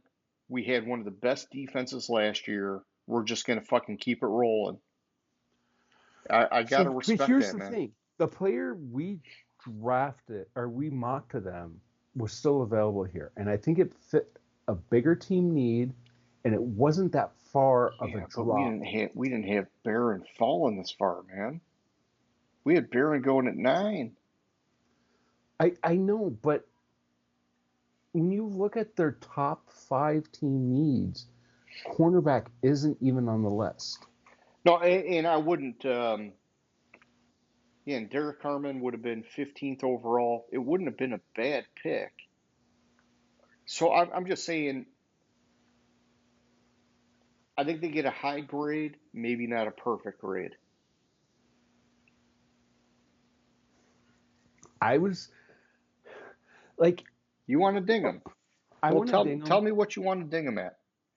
I because mean, they're Derek really, Carmen does have a pro comp of Leonard Williams. Fuck, I like seeing that. but they're slotting him in as their nickel. It's because they got to play against fucking Patrick Mahomes, man, twice a year. And Justin Herbert, twice a year, even though they're going first with Harbaugh. Oh, I lost an earbud or airbud, whatever, AirPod. Maybe like the highest I can go here is a B plus. I just have an issue with it. It's not even like yeah, Then he's I'm going to he's make you go B plus because Barron is a very high rated talent to fall to this point. And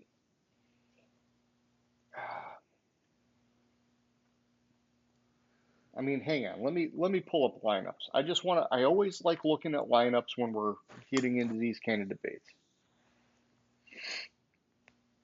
I know they got Sertan.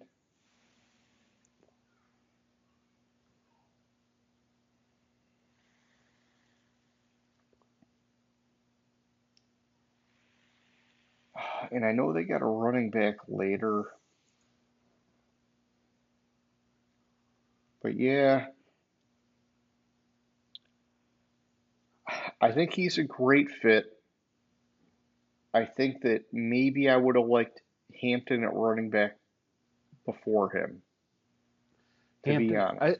I Because they did Ham, also bring in Hufanga from San Francisco at safety. yeah.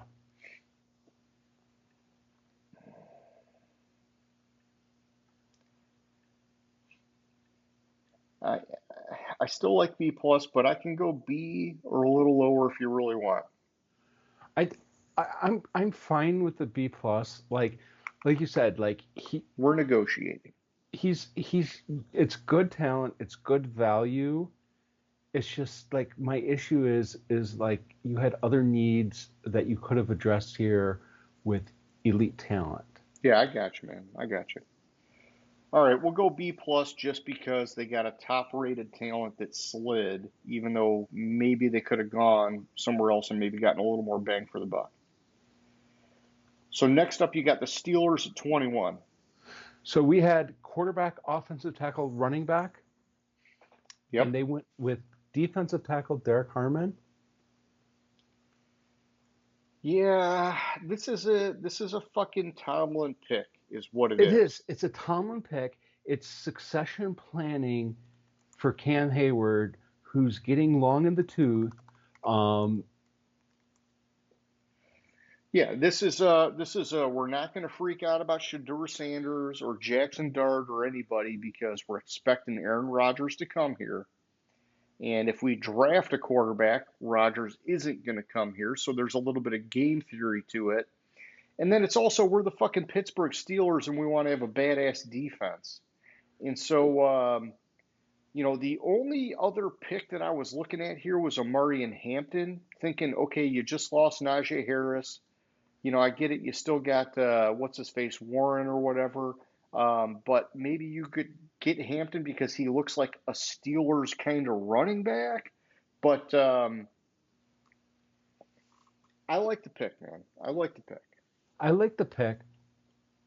I like the player. I kind of like the pick. I think there was more team needs that they could have addressed here. Like they could have addressed the glaring need at offensive tackle because they need offensive Yeah, line but to weren't block you for Aaron stretching here Rodgers. to go Connerly? Well, I guess you're not stretching that far. He was 32, and then you got Simmons at 24. I guess that would have been a good pick. Ah, shit. Now I'm thinking because whether it's Rodgers or somebody else, and Simmons So was here's still out there. so here's the thing with Simmons. Yeah, he was coming There's off the injury, right? He's coming off of the injury, and you Yeah, don't really know what it is. So I understand that. Like my debate is, did I want them going Connerly here, or I'll give it an A minus. yeah, and we had him taking Shador, which I'm glad they didn't. But and I don't think he would have fit with Tomlin anyhow. Um, The only reason we had them picking Shador is because yeah, because he fell quarterback too is far by everything everybody was told. quarterback is too much of a need for Yeah, them. yeah, I go A minus with you. It's a Steelers pick, man. I Yeah, it think that is. if it was a different team, maybe I would drop it to a B plus. But because it's the Steelers, this is a Steelers fucking pick, man. It takes us to 22. And this is where I thought Will Johnson, the cornerback from Michigan, would go. Oh yeah. Well, I've heard a lot of things about him since I have, draft day. But yeah, I have we let's had talk about it. we had defensive line, running back, and tight end. When Omari and Hampton fell to the Chargers, Yeah. because we had him going higher, we Yep. thought, wow, that's such a Harbaugh running back. All right, that's what I thought. And we even talked about it in the mock draft. Like Omari and Hampton, it's such a Harbaugh running back. Yep. Run first, hard nosed kind of guy. I will say this. I did hear, which I think is worth mentioning. I did hear that they came down within the final minute expecting to trade the pick and it fell through and they ended up taking Hampton. And that to me makes me think they thought they were going to get more value by trading down and doing something else. Mm-hmm. Or they thought Hampton was going to fall or something was going to happen here. And they ended up getting stuck at the spot. And so I'm going to discount them just a little bit based off of that.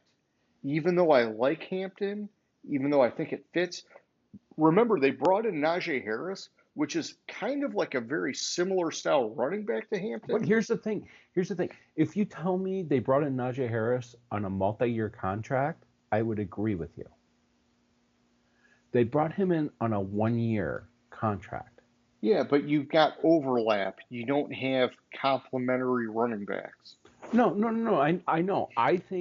I think they should have addressed corner or pass rusher here, which it does lead the trading down. And I did think like when they were late in the clock, I was like, oh my gosh, like they're really Yeah. having problems with that. They're looking to trade this pick, and it's I didn't see that what you said about them coming down to the last minute thinking they were going to trade the pick. I Yeah, like. and so it's tough. Like in our mock, we had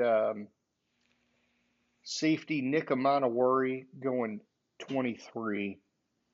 We had Azaria Thomas going 24. These were guys that were still on the board. Maxwell Hairston at cornerback.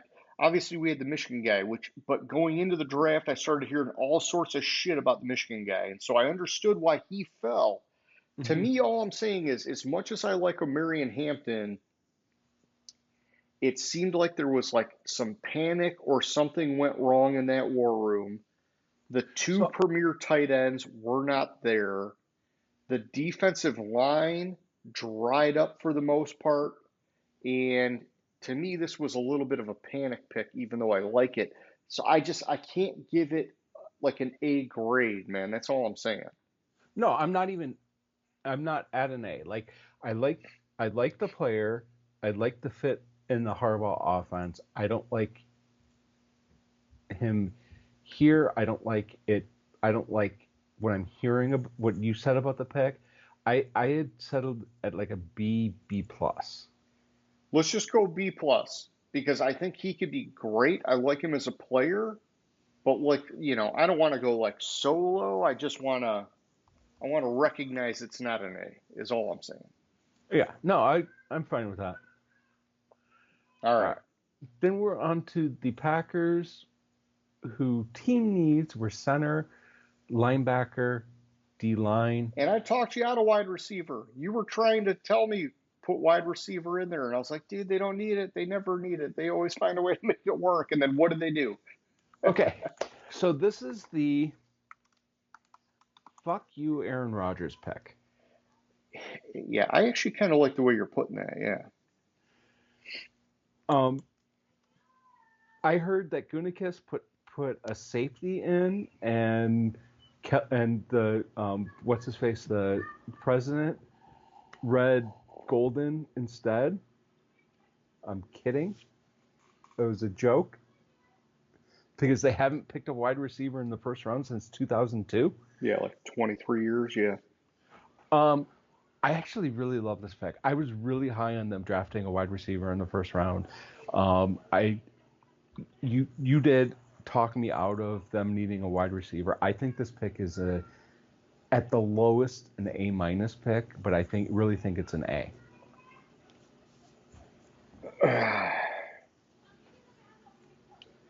All right. The only knock I have on this, the only knock, is that fucking Jihad Campbell was still there.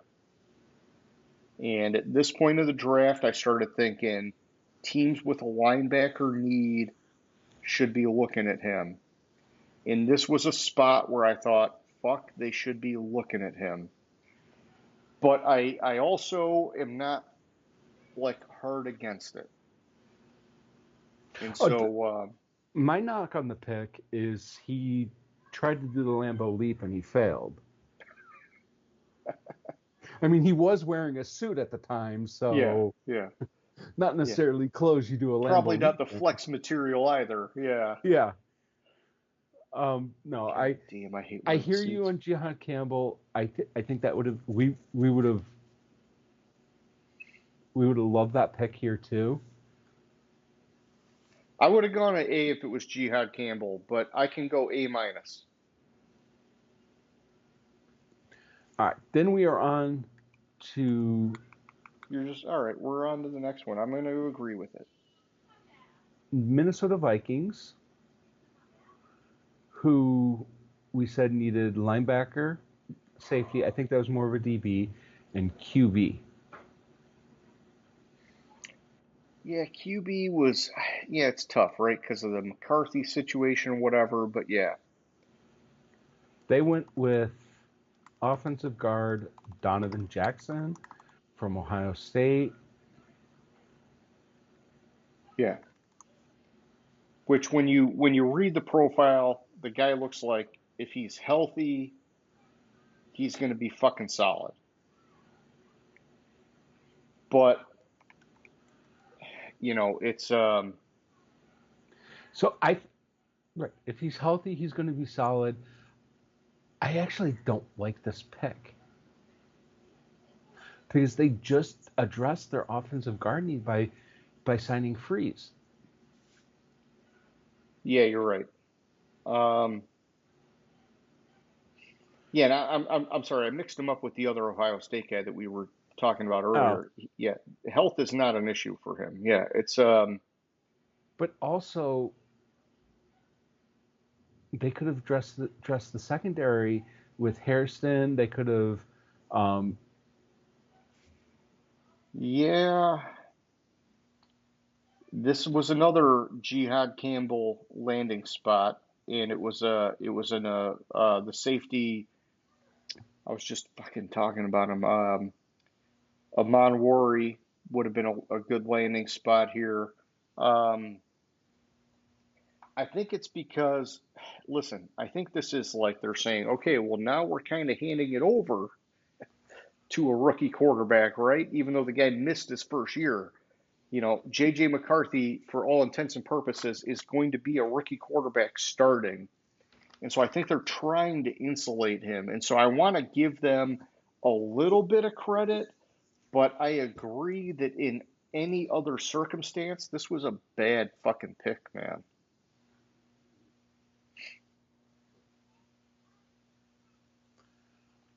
Where that leaves us, I don't know. Maybe B minus lukewarm. What are you thinking?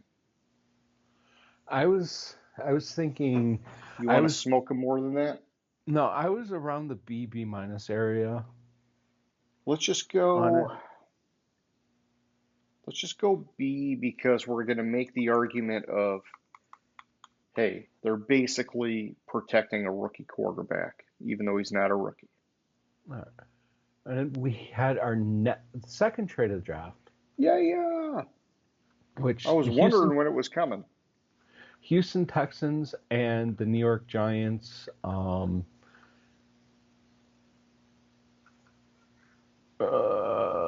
No, that's not even the right fucking draft. What the hell?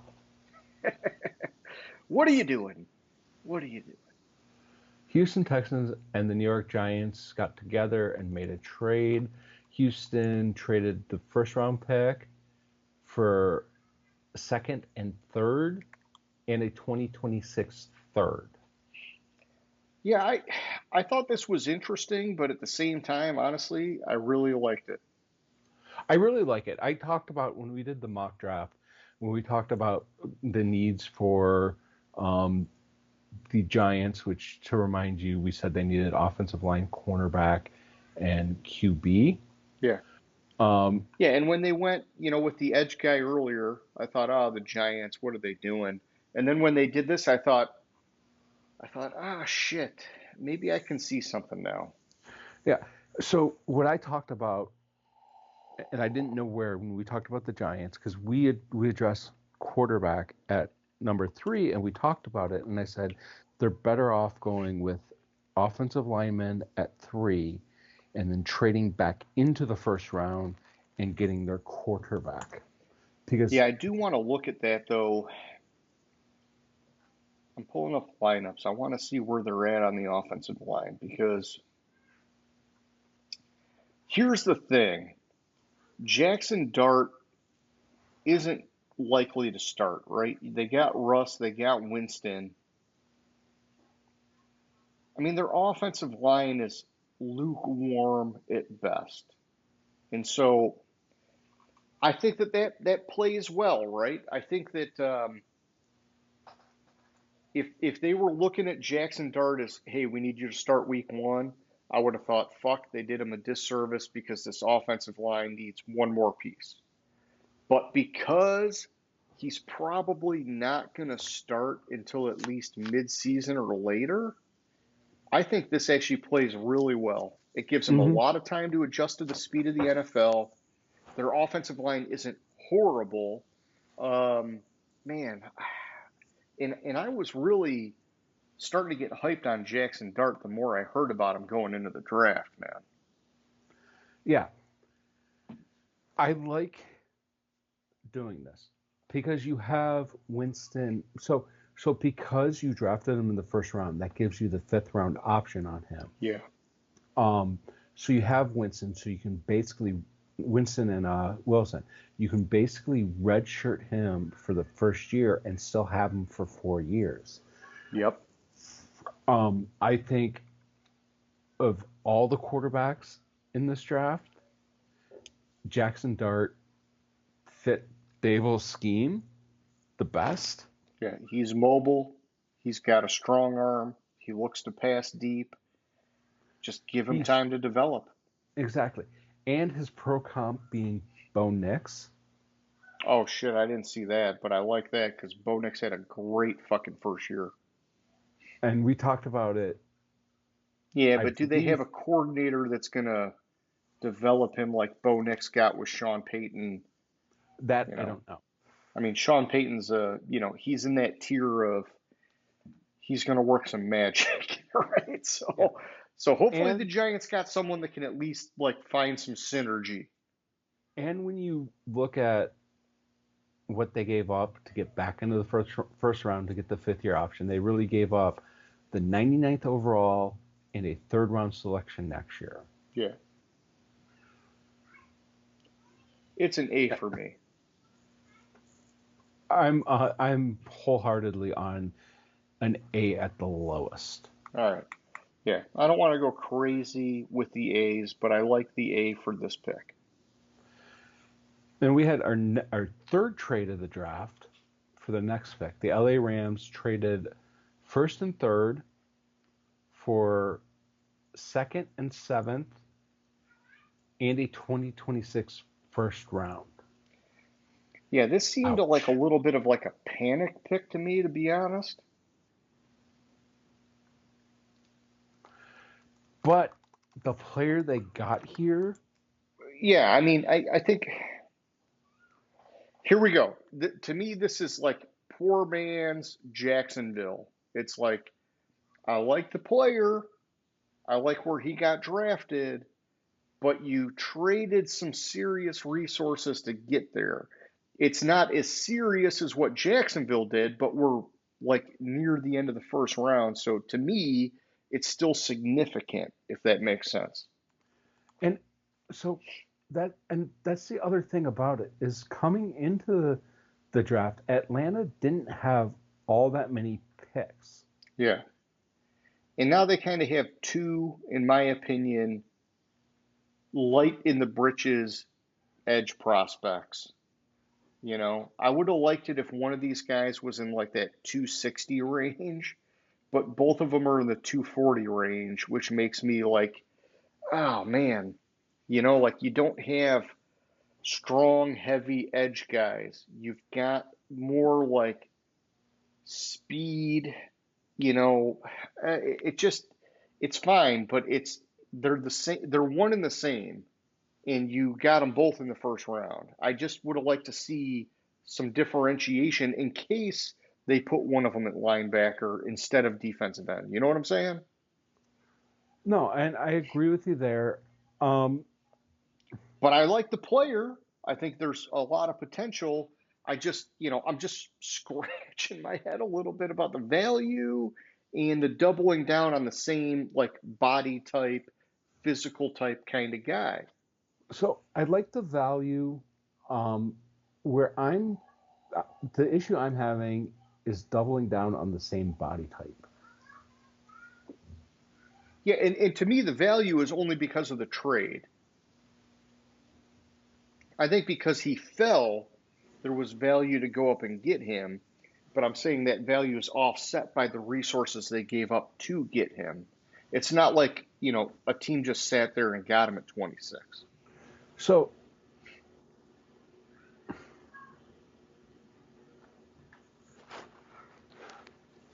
I don't like giving up next year's first round Yeah, pick that's steep to to me. to basically get the same player they drafted at what, 15? Yeah. Well, I like the fact that they've addressed the edge finally in the first round. We've been begging them for years to take an edge guy in the The first way they round. went a lot about it was a little bit wonky. Yes. I I'm thinking like B minus at best, but I'll yeah. I'm open for discussion. I was debating between B and B minus. Well, I'm good. give me I'm a B good. minus on this one. I'm good. I know. I was just saying. I'm good. I'm good with B minus. All right. Um, like if it was And once if it again, I wasn't. like the player. I just disagree with some of what happened with the team and the trade and everything. That's all Yeah. I'm getting at. No, I agree with you. Like I'm good with it. Like if it was a different body type or the first rounder, next year's first rounder wasn't thrown in there, Yeah. I might put more of an argument into the B, but I just those two things I have big issues with. I love the fact that they're addressing the edge. I just wish they would have done it differently. Yeah. All right, then we have the Baltimore Ravens, who we said needed edge, offensive line, and safety. And at this point, some edge guys were falling, or I don't know if you could say falling, but they were there. But it was also you were starting to see the question marks on the edge guys, right? Yeah. Like So Mike this, Green was a question mark. Like some of the other guys here were starting to be question marks. And so it was like, okay, are they going to take them or are they going to start sliding? And I think what we saw here was no, they're going to start sliding, right? right. And also, this is why Atlanta traded up to 26.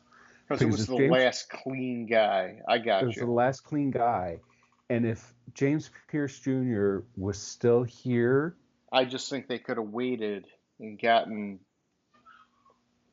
way more value. I We already agree with. locked in Atlanta, James. We're not going back. No, I agree with you. But what I'm saying is, if James Pierce was here for Baltimore, it would Yeah, have been a no-brainer pick for Baltimore. yeah. With the question marks on Green and Ezra, whatever his name is, I don't think it would have Yeah. been as clean a pick for Baltimore to pick here. They ended up picking Malachi Start, safety, fits a need. I like the pro comp, at least what I've seen so far out of the pro comp Yeah. for him. Um, I liked it. I was torn between this and a lot of the offensive line picks, which I know were like starting to be, are they in the range or not? But to me, I thought, damn, man, this is such a run first team. I know they're looking at like succession in the secondary, but what is really the higher priority for them?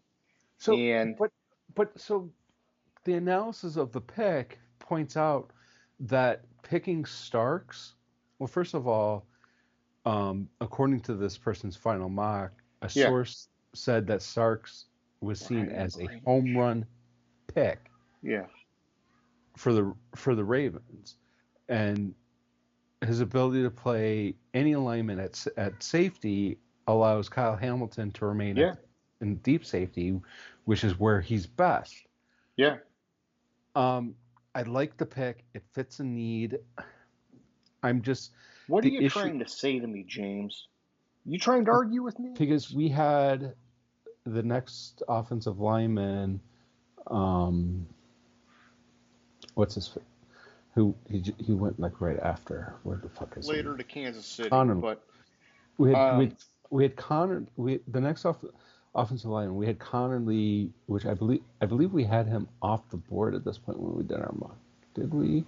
No, we oh didn't. yeah, that's right. We had Connerly. Did we have Connerly going? No, I don't know that we No, had we Connerly didn't. going yet. No, Connerly went first pick, second round. Um, Listen, I like the pick. I'm just saying I would have maybe paused for a second because I thought there was value on the offensive line here.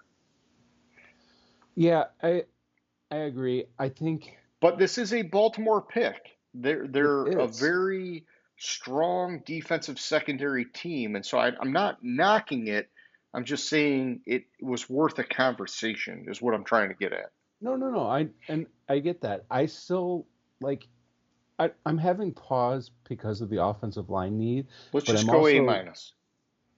but I'm also finding it very hard to Not they go A. Bal- Baltimore is really good at What did we evaluating. do for Pittsburgh? We gave them an A minus. It's a similar thing, right? Okay. Let's go A minus. These are two teams we respect very well, and it was the right pick. It's just maybe they could have got just a little more value.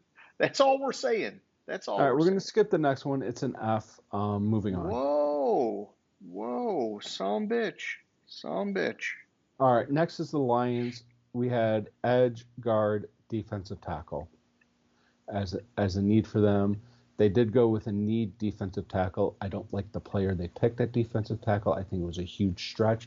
I don't think he fits into the Lions defense. Okay, why? He's more of a nose tackle and Okay, so James, I get it, man. At the same time, defensive tackle was getting fucking dry as shit on the board. This guy, when you look at his physical play, is a Lions style fucking defensive tackle, man. Alan McNeil is going to be back at some point this year. They're going to have DJ Reader. They got Onzawerki back. This is like, dude, you're talking, this is a day one starter that's going to be a plus rotational guy when everybody's healthy. At first, I was not sure about it, but I'm just telling you, man, this pick has grown on me so fucking much, man. So much. I think he's I going to like be a really good player for us when you look at the state of the defensive line. He's a guy that's going to come in day one and have an impact, even if his ceiling is only so high. Uh, he'll have time to develop, man, and we're going to give him all the reps he can get, man. It just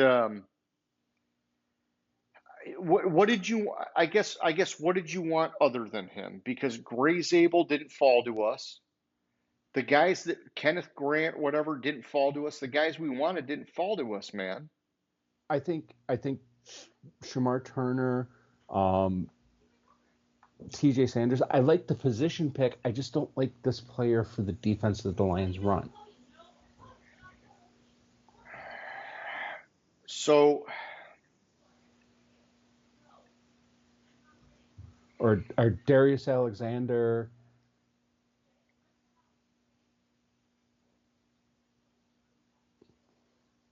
I mean, we did have Alfred Collins in our mock, right? I'm just trying to go back to that. Oh, no, no, no. I don't know why I wanted to say we had Alfred Collins. Did we have him as like an alternate? Oh, no, we had him going in round two to the Lions. Um,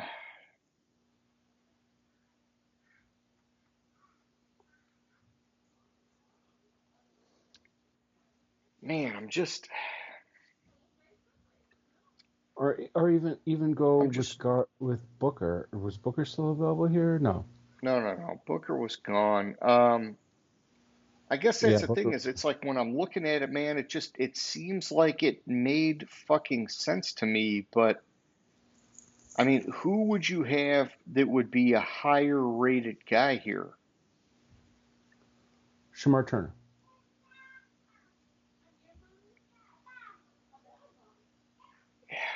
that went, where did he go? I just had it. Where the fuck did that page go? Okay, Dude, I he have went too at many pages. fucking 62. He fell for a reason, man. Okay, then Darius Alexander. All right, you want to fight me on it. I get it. You want to fight me on it.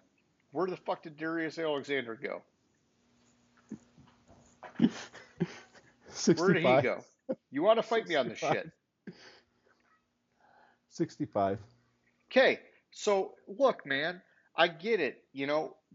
Here's what I'm saying is defensive tackle got fucking dry on the board, and fucking Yeah, it Brad did. Holmes said, "This is our guy. This is a Lions guy. We're taking him." And so all I'm saying is, for once in so many goddamn years, I'm trying to give the Lions just a little bit of benefit of the doubt. It doesn't have to be an A pick, but it's not a fucking D pick, dude. This guy is gonna fucking start in week 1. No, I know. I mean, meet me somewhere, fucking B plus. I I mean, how bad do you want it to be? no, I B plus A minus area. Okay, because you were so low, we'll go B plus.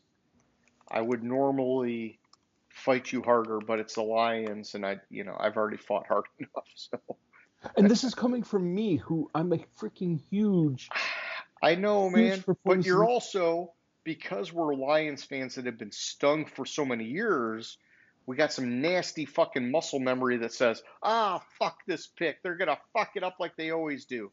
I'm just saying, let's give this one a chance, James. Let's give Let's this give one a this one chance. an A minus because that's what we did All with right. Pittsburgh. That's what we did All with right. All Baltimore. right.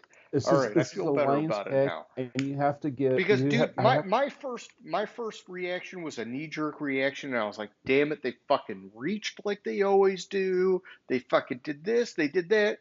And then I started digging and digging and digging, and I looked at the board, and I was like, you know what, man? I actually really like this fucking pick. All right, then we 29. 29. We have the Commanders, who we said needed edge, corner, safety, Yep. and they went with offensive tackle Josh Connerly Jr. from Oregon.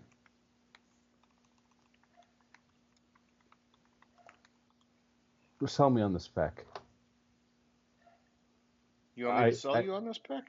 I don't understand it. It's, dude, you're building a trench. They just got Laramie Tunsil in a trade, Yeah, which no. Connor I plays was just left tackle also. I was just starting to talk, and I don't he's ranked 32 overall, so he's in the range, right? But I think at this point, man, I'm looking at these cornerbacks and I'm thinking I gotta take one of these guys, man. To me, and the guy fell far. In his profile was dicey, but I was really starting to get high on the dude out of Notre Dame, right? And I thought maybe he sneaks into the end of the first round. It didn't happen. Hairston ends up going, what, the next pick to Mm-hmm. Buffalo?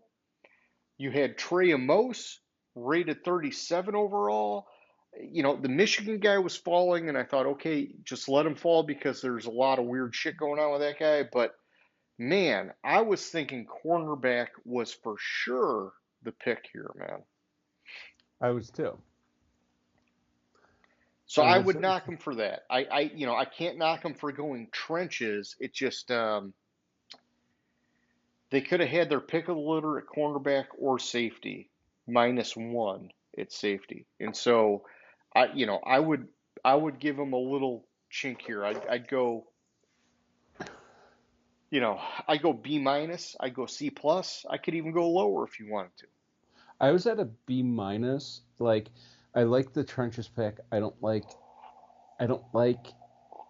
the fact that they picked the guy that played left tackle in college, and it's dicey changing from left tackle to right tackle. They just picked up Tunsil.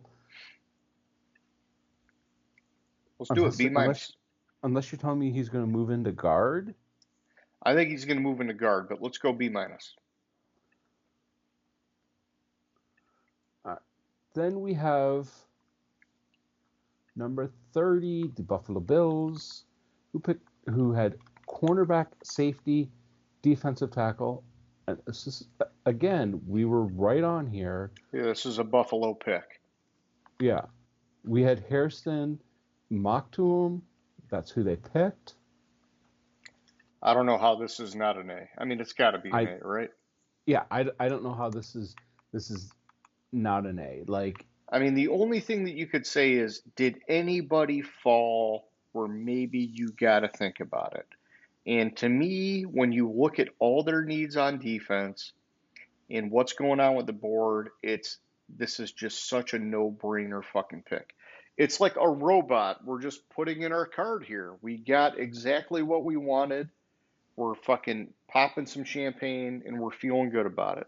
And even though it's a high bust rate at cornerback, this is what the Bills do. They fucking stack the secondary and they will keep throwing pieces at it until they fucking stick. And so I like this pick a lot, yeah. man. And like my thing is like my only pause, and like there was, I mean, he is the 4th rated cornerback, where Johnson was higher rated than It's him. just because Johnson started having what was it, the speed question marks, and Yeah. he started having like a lot of things were spooking people about him, which is why he fell so far. And then the Notre Dame guy was coming off the injury, and so they're like, yeah, but can you really justify going first round for him? And limited tape No, and I know. whatever. I was just saying it was a slight pause there. Like, and I understood why Johnson was falling and why they picked him over, but like you said it's like a robot pick, and it Yeah, feels like a robot pick, but also it makes sense. There was a sense of pause, but it makes sense. All right, then yeah, we had our final trade, our 4th trade of the first round. The Kansas City Chiefs traded the number 31 pick to the Philadelphia Eagles for the number 32 pick and the number 164 pick. yeah. Pretty goddamn good value. We had them needing Philadelphia edge, safety, and cornerback. The reason why I think Philadelphia traded up to 31, with Jihad Campbell falling, they couldn't trust that Kansas City wasn't going to trade it to somebody else that needed a linebacker. Yep. They really 5th year didn't. option. Teams are thinking, hey, let's get him now. There was a Mhm. lot of fucking trade heat, and they really didn't have to do much to make the move, man. Exactly. While it's not necessarily a need that I initially identified at linebacker for Philadelphia. Yeah. It wasn't on my radar as a need for them. It's a Howie Roseman pick. It's a Howie Roseman pick. We're just taking the best guy available. He's going to fall to us, and we're not even going to worry about it. Yeah, and when you look at linebacker, they brought back Zach Vaughn, who had a phenomenal year for them. They brought in Josh Uche. They're developing Nakobe Dean, which is kind of more of an edge guy for them. Nolan Smith, really, like this is, man, honestly, it does fit a need. It just, we didn't have it that high because they've been so goddamn good. It like the way they move these guys around and they just plug and play guys, man. They're so fucking good, dude. Right. And the reason why Campbell fell is because after the combine, he had labrum surgery. Okay. But he can play edge for them too. Yeah. I like the pick. Again, Howie Roseman lets the draft come to him and lets these great defensive players fall in his lap. Yeah. Howie Roseman earns his fucking money every fucking year, dude.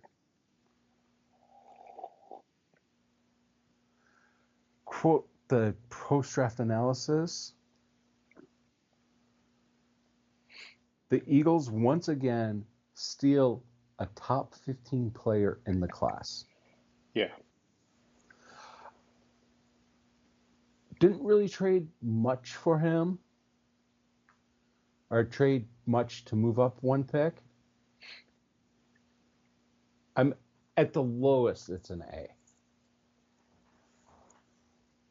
for me. Oh yeah, no, I got to give this an A, dude. There's no question about it. I I guess I didn't even bring it up because I just assumed it was an A. Uh, All yeah, right. Then we have the final pick of the draft. Kansas City Chiefs. Their need was offensive line, defensive tackle, wide receiver. yeah. And oh, look at that. Wrong pick number, right pick, right team. No, we nailed it. It was a great fit for them. I think a lot of this aligns very well, right? Yeah. They got another asset in a later pick to swap picks with Philadelphia. Um, according to what I've read about this player, if he didn't get hurt, he quite potentially could have been the top offensive tackle in this draft. Yeah. I could see that, man. I mean, he was on the top fucking college team, blindside protector, or I'm sorry, yeah. So he started 13 games at right tackle in 22, 19 games the past two seasons at left tackle. It's a premium position on a premium team, man. Yeah, and he can play both right and left tackle. Yeah. No, I think they got a steal on this guy, dude. I think They it's just had a a matter steal of, off this guy. can you slow play bringing him back so that you don't potentially risk, an early re-injury kind of situation, right? Yeah, and his expectation is by training camp he's going to be cleared to play. Yeah. I don't. I have problems finding flaws in this pick. No, I like this pick a lot, dude. I think this is it's like exactly what they wanted. I mean, they're saying on here that they didn't think he would be here. They assumed he would be gone when they came on the clock. Um, 24 ranked overall, high ceiling kind of guy, man. They need help at tackle, especially left tackle. That's why they lost the fucking Super Bowl, right? Yeah, So yeah. get the guy, and even if he's a little bit rough out of the gate, it doesn't matter until the fucking playoffs. And so Hmm. by the time the playoffs come around, this guy will be fucking kicking ass as long as he doesn't get re-injured, man. Yeah, I think this is an A. It's an A for me, dude. It's for sure an A for me. Yeah, a lot of teams had a good first round in the draft, which is surprising. Yeah. I think this year was kind of a boring first round, to be honest. It was. It was a we're gonna do what we're supposed to do with like few exceptions, right? And some of it not to like knock the draft class because nobody's gonna know. All good. You guys have a good night. It was good seeing you, James. Take it All easy, right, man. sounds good. Have a good one. See ya. Gridiron Grinder. Hut hut hike.